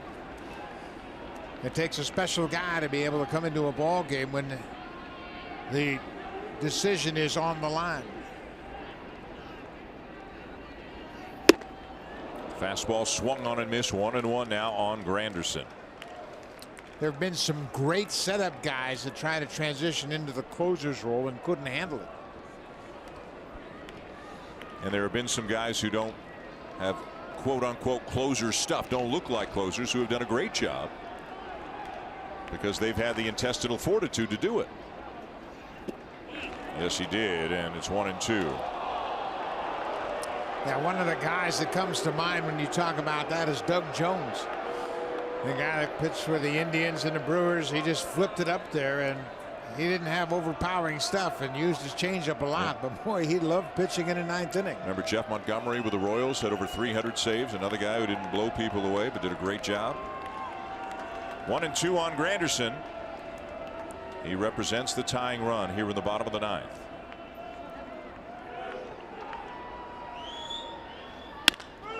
Swung on, line to right field. Calhoun can't get it, and it's by him to the fence. Smith on his way to third will be held. Granderson standing at second base. We have talked about the outfield for the Angels, how they bunched everybody up the middle. They give up the lines. Calhoun's a terrific defender, but he was way over in the power alley in right center. So when Granderson pulls this ball, look where Calhoun is to start. Right by the 375 mark. He had a long run, and then he makes a bad decision to dive for it. That allows Granderson to end up at second. They stop Smith at third because there's nobody out. And you've got the 2 runs in scoring position that will tie the game up. When Calhoun left his feet, it gets by him and goes all the way to the fence. But Smith had to make sure he was safely down before he took off, and he goes to third, and Granderson ends up at second. So the tying run is in scoring position with nobody out. And as Mike Scioscia looks at what the possibilities are, John Gibbons has gone to his bench again. Kendrys Morales, who's been hot lately, is batting for Devin Travis. He has been hot. Of course, he had a home run last night as part of a 2-hit game. Had 2 hits in each of his last 2 games and 5 hits over his last 3.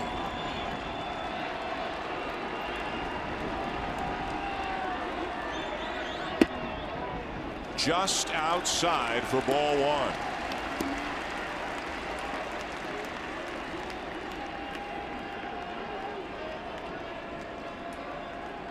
Well, can they somehow find a way to pull it out after giving up 4 runs in the top of the 9th?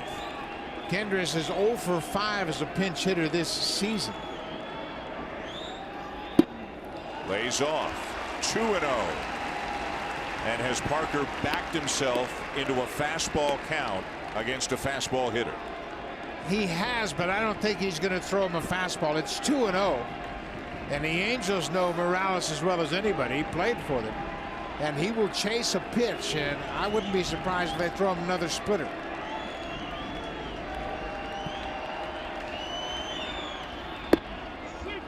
He did, and he catches the bottom end of the zone. 2-1. Yeah, I don't think you can put yourself into a fastball count to a dead red fastball hitter like Morales.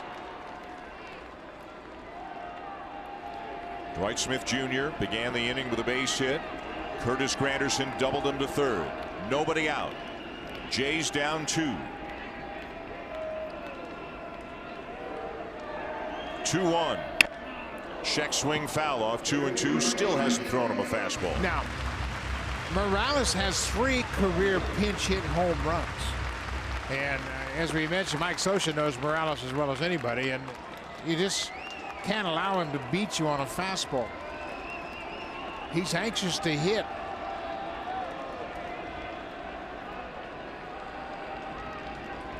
Be careful.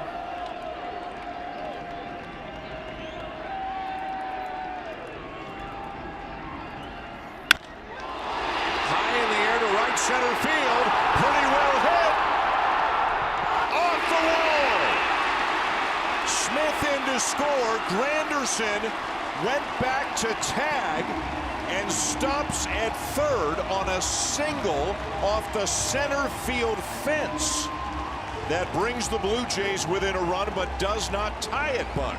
Yeah, it's really interesting. They threw him one fastball, and he hits it off the wall in center. And there's still nobody out. But he came within inches, and now everybody's going back to tag up. And Granderson tags. He comes to third. Now, Luis Rivera is going to stop him right away because they got the ball back in very quickly to the cutoff man. That's his first pinch hit of the season. He's now 1 for 6, but that's a huge RBI. And once he went back to tag, he had to be stopped at third. Now it's up to Hernandez. Still nobody out. And it's 5-4.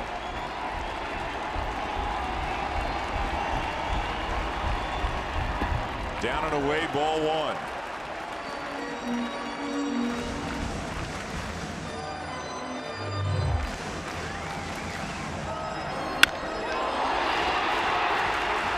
That's why Morales is at first, because he thought it was gone.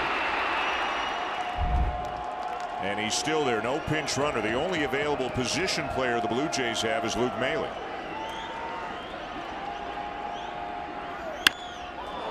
They have used Maile to pinch run in the past. He ran for Smoke the other day.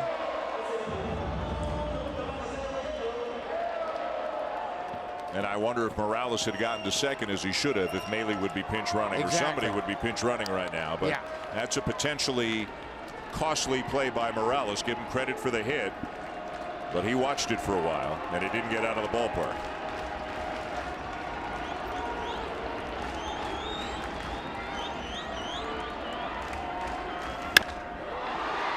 High fly ball right field. Calhoun's got 6 assists.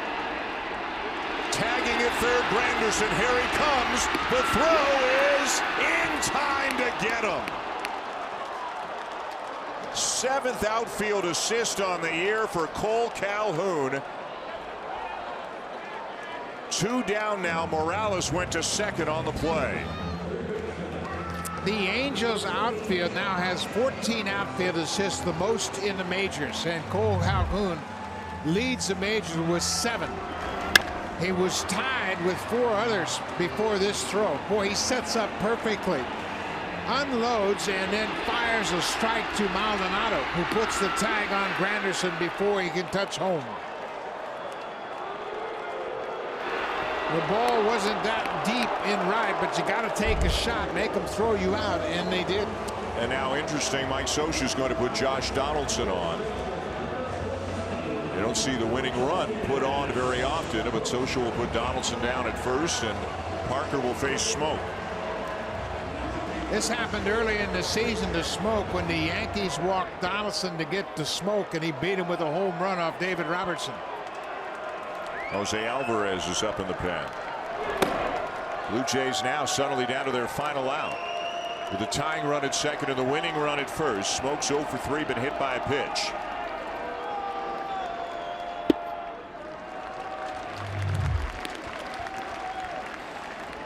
Cole Calhoun's got a terrific arm, and he throws it all the way on the fly to Maldonado, who puts the tag on Curtis Granderson. A terrific throw, his 7th of the season. That leads the majors. Outside, and a 2-0 count on Smoke.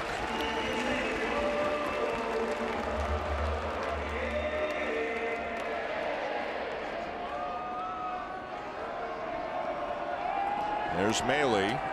And again, it's still Morales out at second. If Smoke comes up with a base hit.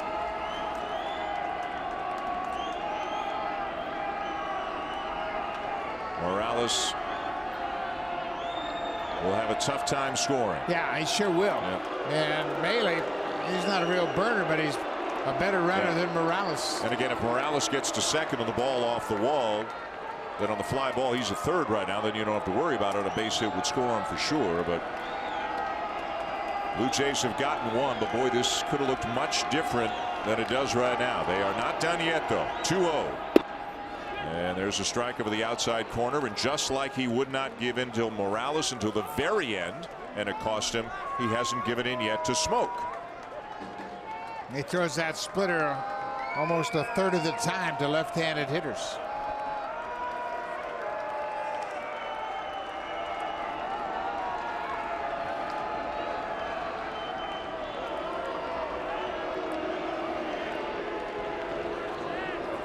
Shortstop Simmons playing right behind Morales out at second. Kinsler way out in right field if Smoke pulls the ball in his direction.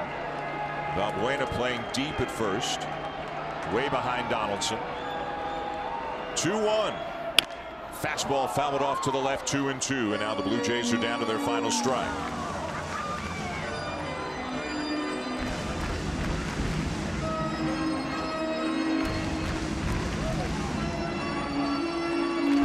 Angels with 4 in the top half. The Blue Jays have scored 1 thus far in the bottom half. The Morales single driving in Dwight Smith Jr. Granderson thrown out at home on a great throw by Cole Calhoun. And it's still a 1-run game.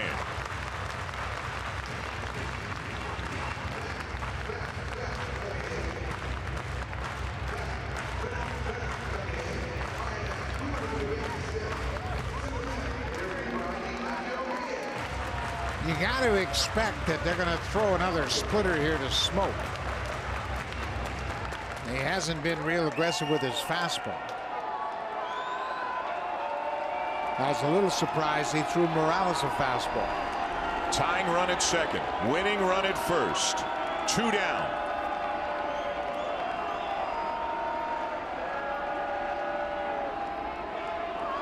And the 2-2. It is a splitter, a swing and a miss, and the Angels will win it. The Blue Jays give up 4 in the top of the 9th. Threaten to do big damage in the bottom of the 9th, but only get 1 run across. And another crushing defeat. Their second in a week. As Clippard has a tough night, and the Blue Jays can't get all the way back in the bottom of the 9th. 9 walks came back to haunt the Blue Jays for sure. All 3 walks in the 9th inning came in to score for the Angels. But again, it was a base running mistake by Morales that may have changed the fortunes of that 9th inning for the Blue Jays. He thought he hit it out of the ballpark. It didn't go out of the ballpark. He ended up at first base, and they could only score 1 run on 3 hits in the 9th inning, and they strand a couple of base runners. Well, a lot to talk about after a disappointing night of baseball. Blue Jays Central's coming up. Jamie Campbell, Joe Siddall, Kevin Barker coming your way.